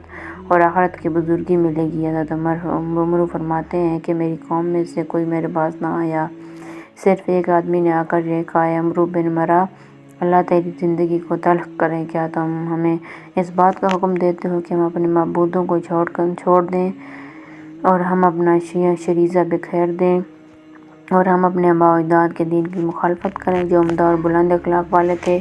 یہ تہامہ کا رہنے والا قریشی علیہ السلام ہمیں کس چیز کی دعوت دیتا ہے؟ نہ ہمیں اس سے محبت ہے اور نہ ہم اس کی بزرگی تسلیم کرتے ہیں۔ پھر وہ خبیث یہ شعر نعوذ باللہ پڑھنے لگا، ابن مرہ ایسی بات لے کر آیا ہے جو اس آدمی کی بات نہیں ہو سکتی، جو چاہتا ہے کہ حالات درست ہو جائیں۔ میں یہ سمجھتا ہوں کہ ابن مرہ کا قول و فعل ایک نہ ایک دن ضرور گلے کا چھچھندر بن کر رہے گا، اور چاہے اس میں کچھ دیر لگے۔ وہ ہمارے گزرے ہوئے اسلاف کو بے وقوف ثابت کرتا ہے۔ جو ایسا کرنا چاہتا ہے وہ کبھی کامیاب نہیں ہو سکتا۔ حضرت عمرو بن مرہ فرماتے ہیں کہ میں نے کہا، ہم دونوں میں سے جو جھوٹا ہو خدا اس کی زندگی کو تلخ کر دے اور اس کی زبان کو گونگا اور آنکھوں کو اندھا کر دے۔ اور راوی کہتے ہیں کہ اللہ کی قسم، مرنے سے پہلے ہی اس آدمی کے سارے دانت گر چکے تھے اور وہ اندھا ہو چکا تھا، اس کی عقل خراب ہو چکی تھی اور اسے کسی کھانے میں ذائقہ محسوس نہیں ہوتا تھا۔ چنانچہ حضرت عمرو اپنی قوم کے مسلمانوں کو لے کر حضور کی خدمت میں حاضر ہوئے۔ حضور نے ان کا بڑا استقبال کیا اور ان کی درازی عمر کی دعا کی اور ان کو ایک خط لکھ دیا جس کا مضمون یہ ہے، یا اللہ عزیز کی جانب سے ان کے رسول کی زبانی خط ہے، جو رسول سچے حق کو اور حق بتانے والی کتاب کو لے کر آئے۔ یہ خط عمرو بن مرہ کے ہاتھ جہینہ بن زید قبیلہ کے نام بھیجا جا رہا ہے۔ سارا نشیبی اور ہموار علاقہ اور وادیوں کے نیچے اور اوپر کا علاقہ سب تمہارا ہے، جہاں چاہو اپنے جانور چراؤ اور اس کا پانی استعمال کرو، شرط یہ ہے کہ مال غنیمت کا 5واں حصہ دیتے رہو اور 5 نمازیں پڑھتے رہو۔ بھیڑ بکریوں کے دور ریوڑ اگر یکجا کر دی جائیں، ان کی تعداد 120 سے زائد اور 100 سے کم ہو تو زکوٰۃ میں 2 بکریاں دے دی جائیں، اور اگر الگ الگ ریوڑ ہوں تو ہر ریوڑ میں 40 یا اس سے زیادہ بکریاں ہوں تو ہر ایک میں سے 1 بکری دے دی جائے۔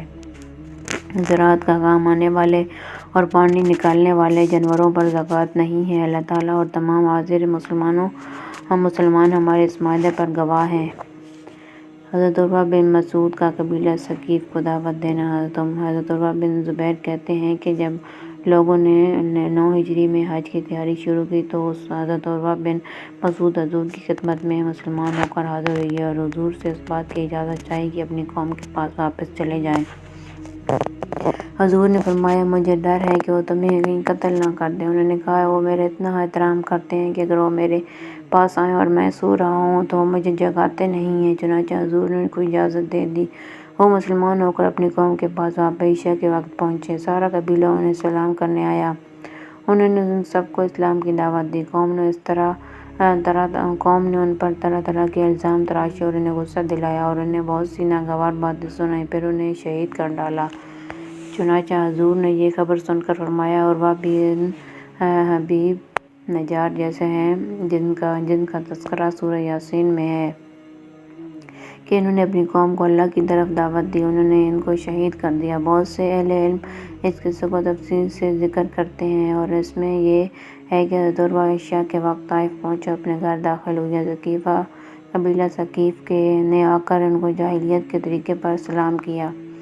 انہوں نے لوگوں کو اس اسلام سے روکا اور ان سے کہا کہ تم جنت والوں کے طریقے پر سلام کرو اور السلام علیکم ورحمۃ اللہ وبرکاتہ کہو۔ قوم نے ان کو اس طرح سے ستایا اور ان کو بے عزت کیا، لیکن یہ برداشت کرتے رہے۔ قوم کے لوگ ان کے پاس سے جا کر ان کے بارے میں مشورہ کرتے رہے، یہاں تک کہ صبح صادق ہو گئی۔ حضرت عروہ نے بڑا خانے پر چڑھ کر فجر کی اذان دی۔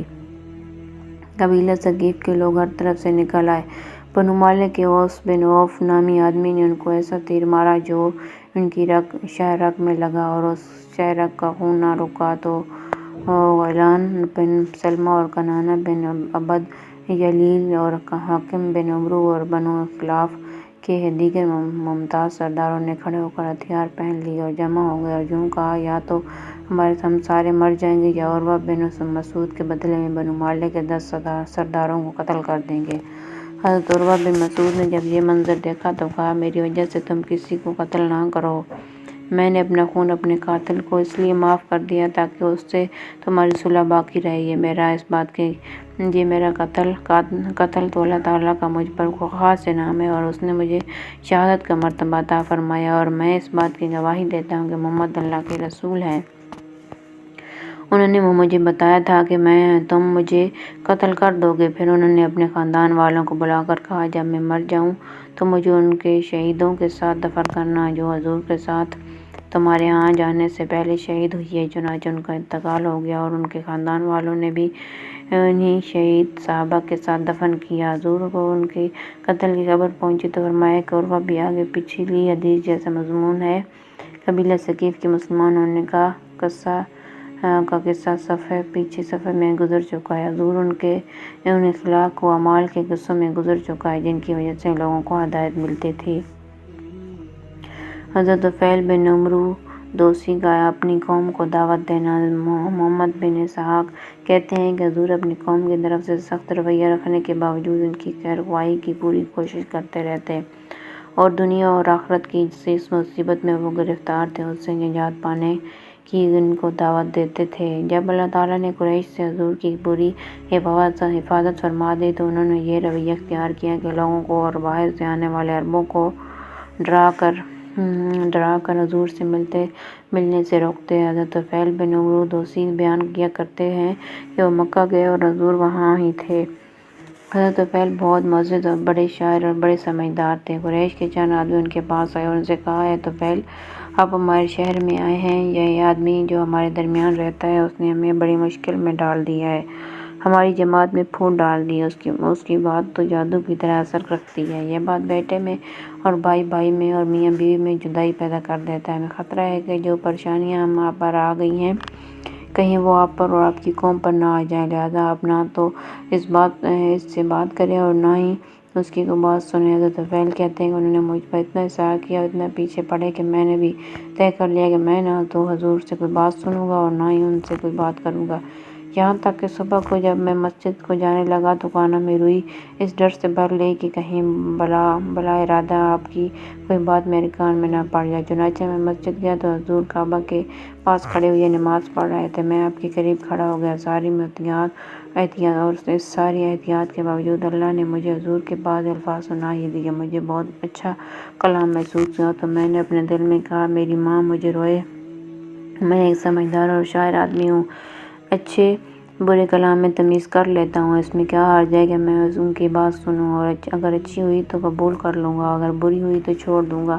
پھر میں وہاں انتظار میں بیٹھا رہا یہاں تک کہ حضور نماز سے فارغ ہو کر گھر میں داخل ہو گئے تو میں نے آپ کی خدمت میں حاضر ہو کر کہا اے محمد آپ کی قوم نے مجھ سے ایسے کہا، اللہ کی قسم مجھے اتنا ڈراتے رہے کہ میں نے اپنے کانوں میں روئی اچھی طرح سے بھر لی تاکہ آپ کی بات نہ سن سکوں، لیکن اللہ تعالیٰ نے مجھے آپ کی بات سنا ہی دی، مجھے بہت اچھا کلام محسوس ہوا، آپ اپنی بات میرے سامنے پیش کریں۔ چنانچہ حضور نے میرے سامنے اسلام کو پیش کیا اور مجھے قرآن پڑھ کر سنایا اور فرماتے ہیں کہ اللہ کی قسم میں نے اس سے پہلے اس سے زیادہ عمدہ اور اس سے زیادہ انصاف والی بات نہیں سنی تھی۔ چنانچہ میں کلمہ شہادت پڑھ کر مسلمان ہو گیا اور میں نے عرض کیا یا نبی اللہ میری قوم میں میری چلتی ہے، میں ان کے پاس واپس جا کر انہیں اسلام کی دعوت دوں گا اور آپ اللہ سے میرے لیے دعا کریں کہ اللہ تعالیٰ مجھے ایسی کوئی نشانی دے جس سے مجھے انہیں دعوت دینے میں مدد ملے۔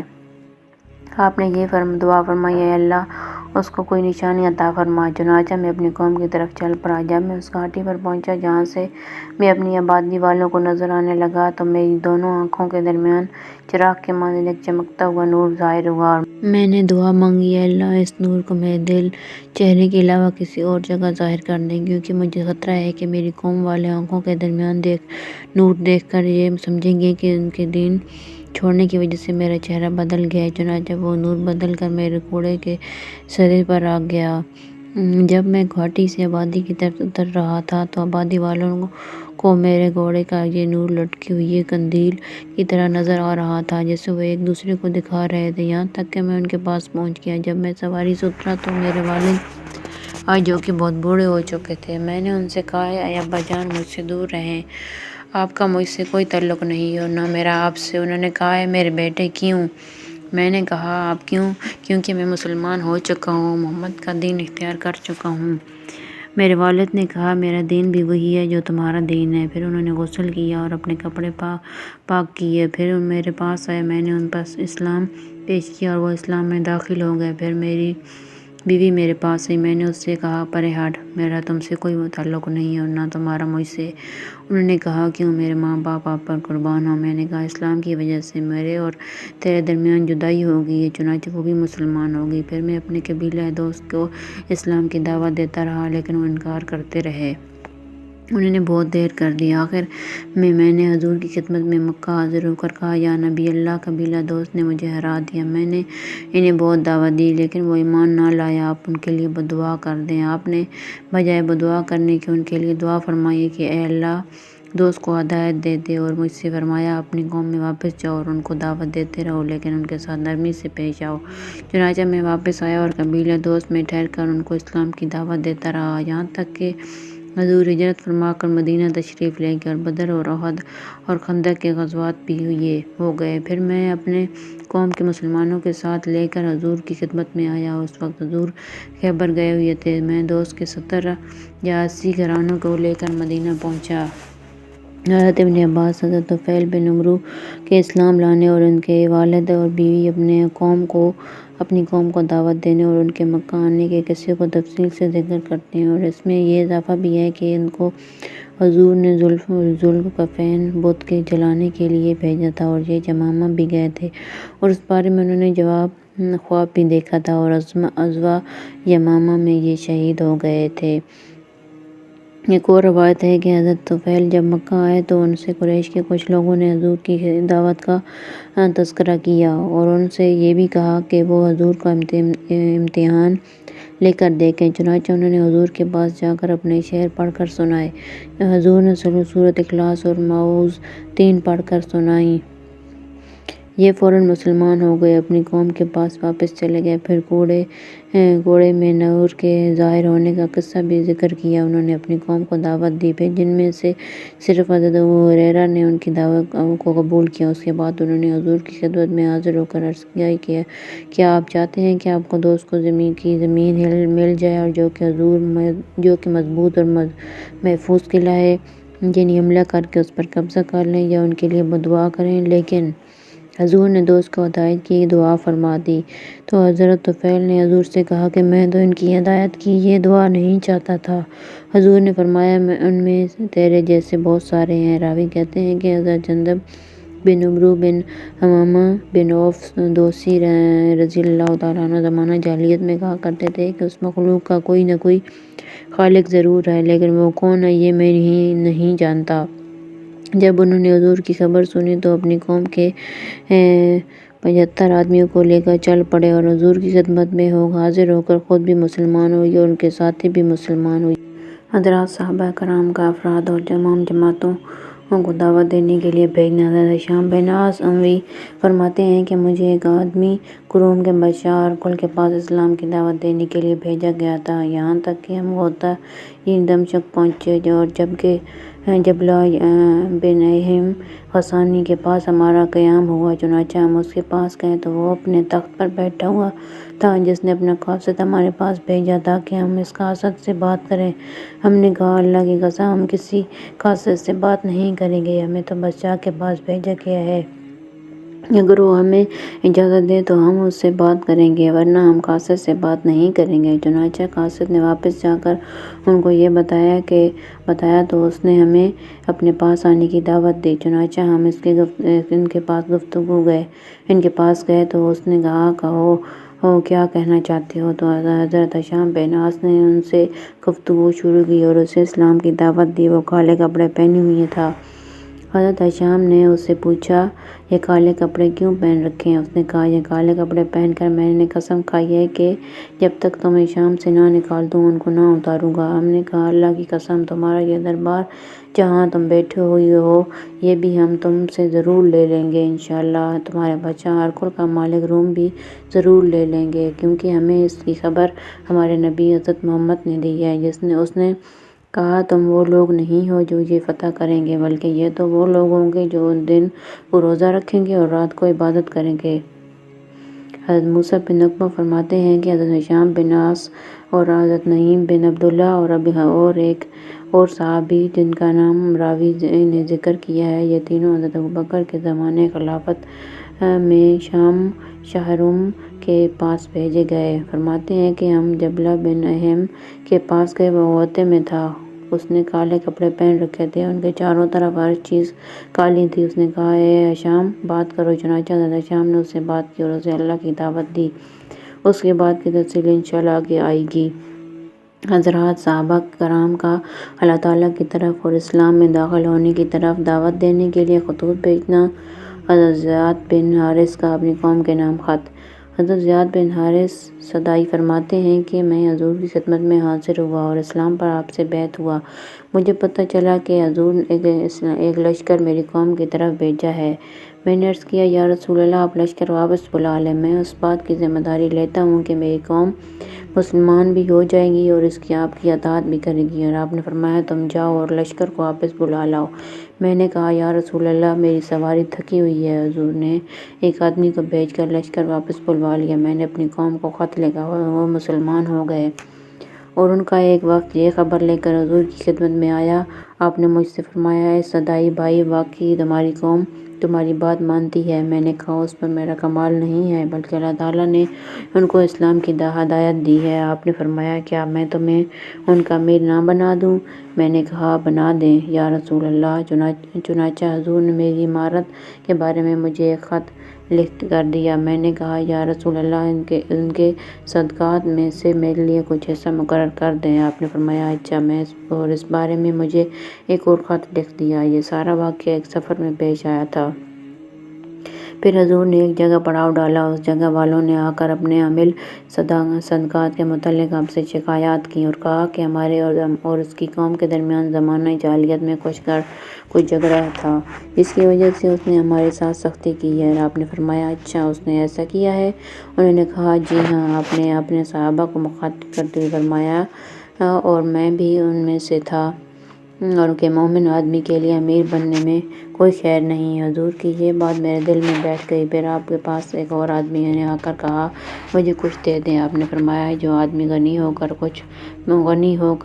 پھر لوگوں سے مانگتا ہے تو یہ مانگنا اس کے سر کا درد اور پیٹ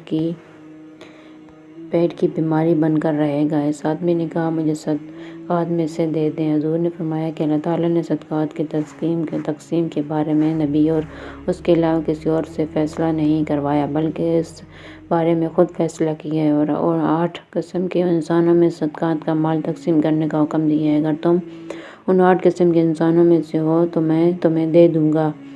تو میرے دل میں یہ بات بھی بیٹھ گئی اور مجھے خیال آیا کہ میں غنی ہوں اور میں نے حضور سے صدقات میں سے مانگا ہے۔ آگے لمبی حدیث ہے جس میں یہ بھی ہے کہ جب حضور نماز سے فارغ ہوئے تو میں آپ کے دونوں خط لے کر آپ کی خدمت میں آیا اور میں نے کہا یا رسول اللہ مجھے ان دونوں باتوں سے معافی دے دیں۔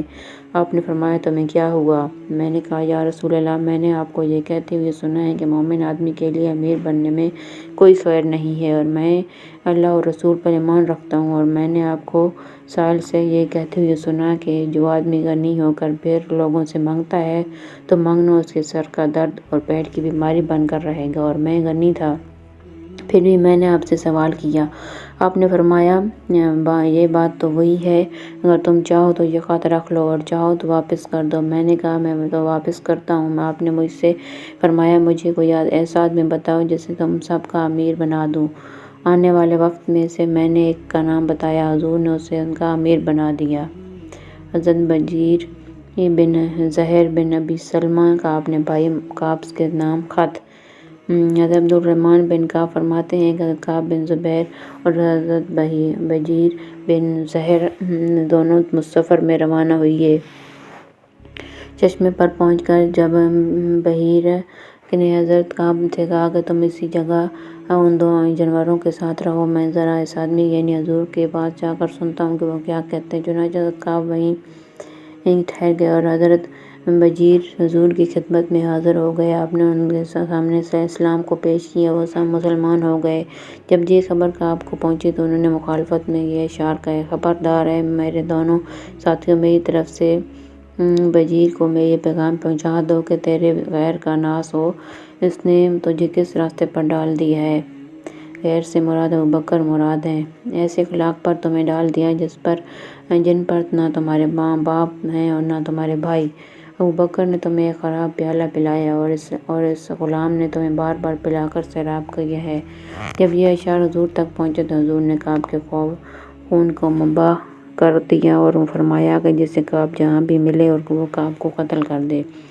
حضرت بجیر نے یہ بات خط میں اپنے بھائی کو لکھی کہ حضور نے ان کا خون کا مباح کر دیا ہے، اور اس میں یہ بھی لکھا کہ تم اپنی جان بچاؤ، میرا خیال یہ ہے کہ تم بچ نہیں سکتے۔ اس کے بعد ان کو یہ لکھا کہ آپ کو معلوم ہونا چاہیے کہ جو بھی حضور کی خدمت میں آ کر کلمہ شہادت پڑھ لیتا ہے، حضور اس کے کلمہ شہادت کو ضرور قبول کر لیتے ہیں، یعنی اسے مسلمان مان لیتے ہیں، لہٰذا جو ہی تمہیں میرا خط ملے مسلمان ہو کر آ جاؤ۔ چنانچہ حضرت کعب خط پڑھ کر مسلمان ہو گئے۔ پھر وہ دوسرا قصیدہ حضور کی تعریف میں کہا، پھر مدینہ آئے اور حضور کی مسجد کے دروازے پر اپنی سواری بٹھائی، پھر مسجد میں داخل ہوئے اور اس وقت حضور اپنے صحابہ کے بیچ میں ایسے بیٹھے ہوئے تھے جیسے دسترخوان بیچ میں ہوتا ہے۔ صحابہ حضور کے ارد گرد حلقہ بنائے ہوئے بیٹھے تھے، کبھی آپ ایک طرف متوجہ ہو کر بات فرماتے اور کبھی دوسری طرف۔ حضرت کعب فرماتے ہیں، میں نے مسجد کے دروازے پر اپنی سواری بٹھائی اور میں نے حلیہ مبارک سے حضور کو پہچان لیا۔ میں لوگوں کو پھیلانگ کر آپ کی خدمت میں جا کر بیٹھ گیا اور اپنے اسلام کا اظہار کرتے ہوئے میں نے کہا،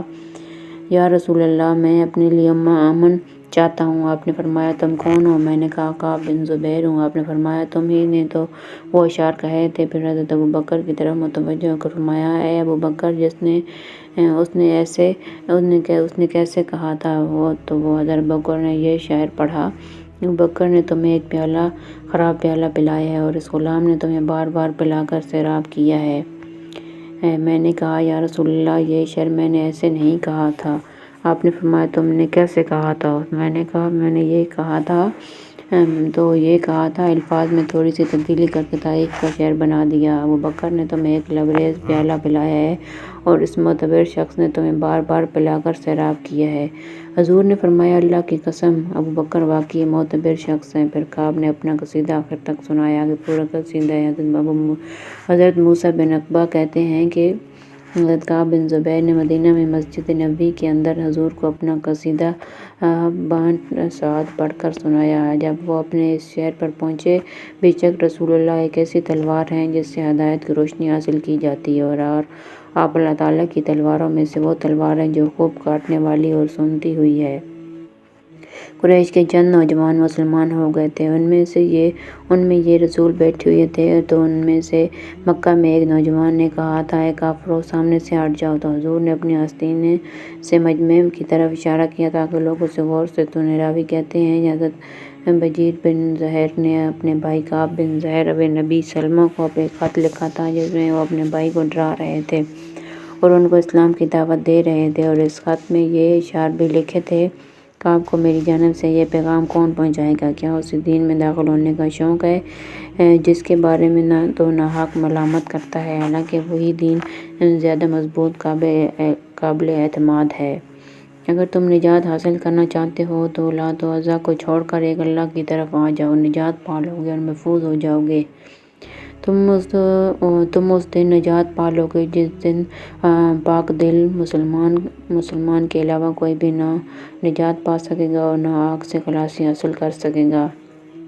میرے والد زہر کا دین کچھ بھی نہیں ہے اگر وہ باطل ہے، اور ہمارے دادا ابو سلمہ کا دین میرے لیے حرام ہے۔ حضرت خالد بن ولید کا اہل فارس کے نام خط۔ حضرت ابو وائل فرماتے ہیں کہ حضرت خالد بن ولید نے اہل فارس کو اسلام کی دعوت دینے کے لیے یہ خط لکھا: بسم اللہ الرحمن الرحیم، خالد بن ولید کی جانب سے رستم اور مہران اور فارس کے سرداروں کے نام، جس نے ہدایت کا اتباع کیا اس پر سلام ہو۔ اما بعد، ہم تمہیں اسلام کی دعوت دیتے ہیں۔ اگر تم اسلام لانے سے انکار کرتے ہو تو ماتحت ہو کر رعیت بن کر جزیہ دو، اور اگر تم جزیہ دینے سے بھی انکار کرتے ہو تو میرے ساتھ ایک ایسی جماعت ہے جو اللہ کے راستے کی موت کو ایسے ہی محبوب رکھتی ہے جیسے اہل فارس شراب کو، اور جس نے ہدایت کا اتباع کیا اس پر سلام ہو۔ حضرت شعیبی فرماتے ہیں کہ مجھے بنو بکیلہ نے حضرت خالد بن ولید کا وہ خط پڑھوایا جو انہوں نے اہل مدائن کے نام لکھا تھا، اور وہ یہ ہے: حضرت خالد بن ولید کی جانب سے اہل فارس کے صوبیداروں کے نام، جس نے ہدایت کا اتباع اس پر سلام ہو۔ ما بعد، تمام تعریف اس اللہ کے لیے جس نے تمہاری جمعیت کو بکھیر دیا اور تمہارا ملک چھین لیا اور تمہاری تدبیروں کو کمزور کر دیا۔ لکھنے کی اصل بات یہ ہے کہ جو آدمی ہماری طرح نماز پڑھے گا اور ہمارے قبلے کی طرف منہ کرے گا اور ہمارے ہاتھوں کا ذبح کیا ہوا جانور کھائے گا، وہ مسلمان شمار کیا جائے گا۔ اسے بھی وہ حقوق ملیں گے جو ہمیں حاصل ہیں، اور اس پر بھی وہ تمام ذمہ داریاں عائد ہوں گی جو ہم پر ہیں۔ ما بعد، جب تمہارے پاس میرا یہ خط پہنچے تو میرے پاس گروی کی چیزیں بھیجو تاکہ بات پکی ہو، اور اس بات کا یقین رکھو کہ ہم تمہاری تمام چیزوں کے ذمہ دار ہیں، ورنہ اس ذات کی قسم جس کے علاوہ کوئی معبود نہیں ہے، میں تمہاری طرف ایسی جماعت بھیجوں گا جو موت سے ایسی محبت کرتے ہیں جیسی تم زندگی سے محبت کرتے ہو۔ حضرت شعیبی فرماتے ہیں کہ یمامہ کے رہنے والے زبازبہ کے والدہ زبازبہ کے ساتھ ہرمز کے نکلنے سے پہلے حضرت خالد نے ہرمز کو خط لکھا، اور ان دونوں ہرمز سرحد کی کمان سنبھالے ہوئے تھے۔ خط کا مضمون یہ ہے: ما بعد، تم اسلام لے آؤ، محفوظ ہو جاؤ گے، یا اپنے آپ کو اور اپنی قوم کی ذمہ مان لو اور جزیہ دینے کا اقرار کر لو، ورنہ اپنے کیے پر تمہیں پچھتانا پڑے گا۔ میں تمہارے پاس ایسی جماعت لے کر آؤں گا جن کو موت ایسی پیاری ہے جیسے تمہیں زندگی پیاری ہے۔ ابن جریر نے اپنی سند سے بیان کیا ہے کہ حضرت خالد نے جب عراق کے سرسبز علاقے کی دو جانبوں میں سے ایک جانب کو فتح کر لیا تو اہل ہیرا میں سے ایک آدمی کو بلایا اور اسے اہل فارس کے نام خط لکھ کر دیا۔ ان دونوں کے بادشاہ آدشیر کا انتقال ہوا تھا، اس لیے تمام اہل فارس مدائن آئے ہوئے تھے، ایک جھنڈے تلے نہیں تھے بلکہ اپنا اپنا جھنڈا بلند کیے ہوئے تھے۔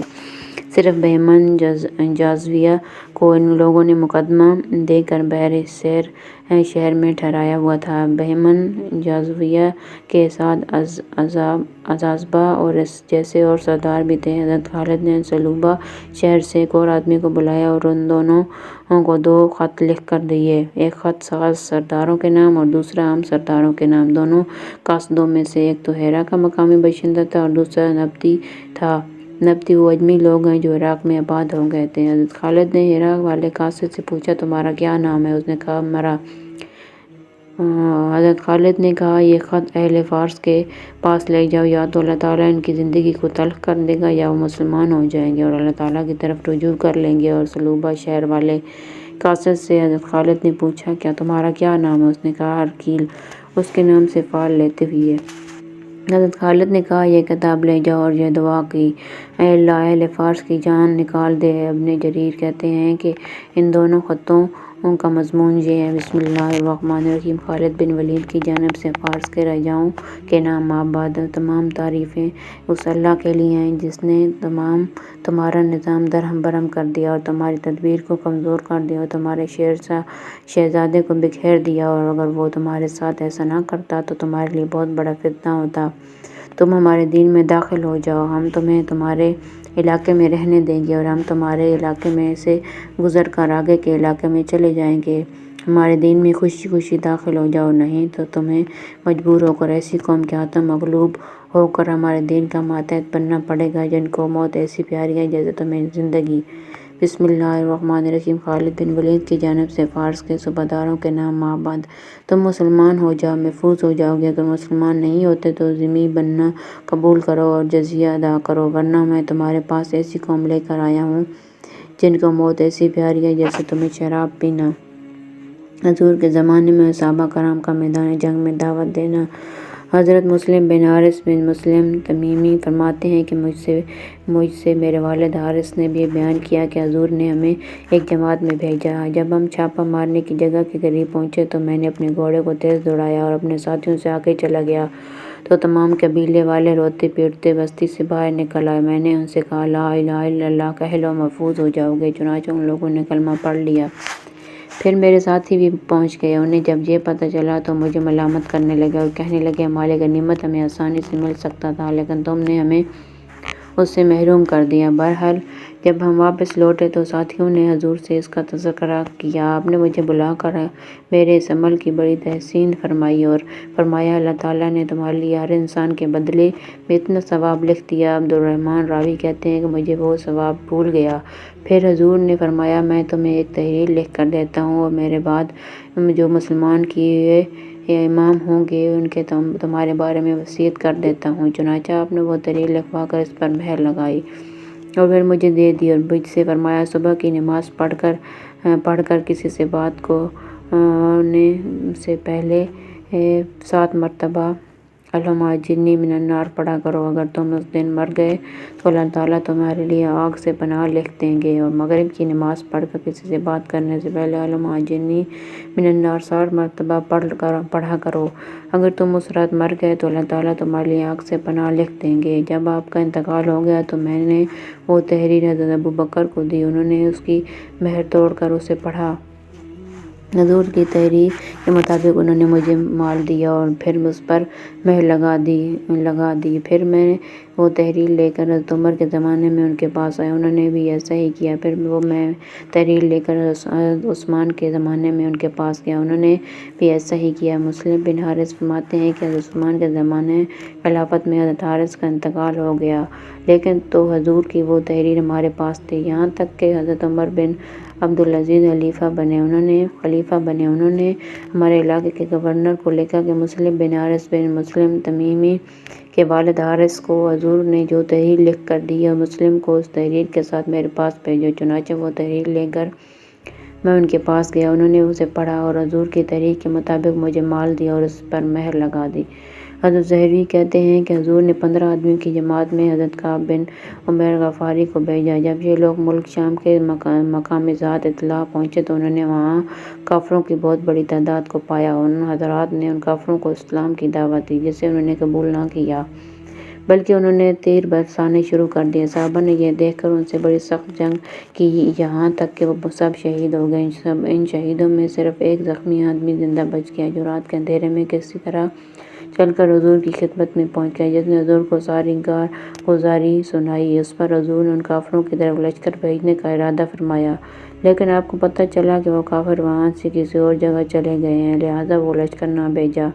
حضرت زہری فرماتے ہیں کہ جب حضور امرۃ القضاء سے ذی الحجہ 7 ہجری کو مدینہ واپس تشریف لائے تو حضور نے حضرت بن ابی علوجہ سلمی کو 50 سواروں کی جماعت دے کر بھیجا۔ ایک جاسوس نے جا کر اپنی قوم کو ان حضرات کی خبر دی اور ان کو ڈرایا۔ بہت بڑی تعداد میں جمع ہو گئے۔ جب حضرت ابن ابی اوجہ وہاں پہنچے تو وہ لوگ پوری تیاری کیے ہوئے تھے۔ جب صحابہ نے ان کی اس بڑی تعداد کو دیکھا تو بلا خوف و خطر ان کو اسلام کی دعوت دی۔ اور لوگوں نے صحابہ کی بات کو نہ سنا اور کہا تم جس دین کی دعوت دے رہے ہو ہمیں اس کی کوئی ضرورت نہیں ہے، اور یہ کہہ کر انہوں نے صحابہ پر حملہ کر دیا، ان پر تیر پھینکنے لگے اور ان دشمنوں کی امداد میں ہر طرف سے لوگ آنے لگے اور انہوں نے ان صحابہ کو ہر طرف سے گھیر لیا۔ صحابہ نے بڑی ہمت سے ان کا مقابلہ کیا اور خوب زور و شور سے ان سے جنگ کی، یہاں تک کہ اکثر صحابہ شہید ہو گئے اور خود حضرت ابن ابی اوجہ بہت زیادہ زخمی ہوئی ہے، لیکن زندہ رہ جانے والے اپنے باقی ساتھیوں کو لے کر سفر 8 ہجری کی پہلی تاریخ کو وہ کسی طرح مدینہ پہنچ گئے۔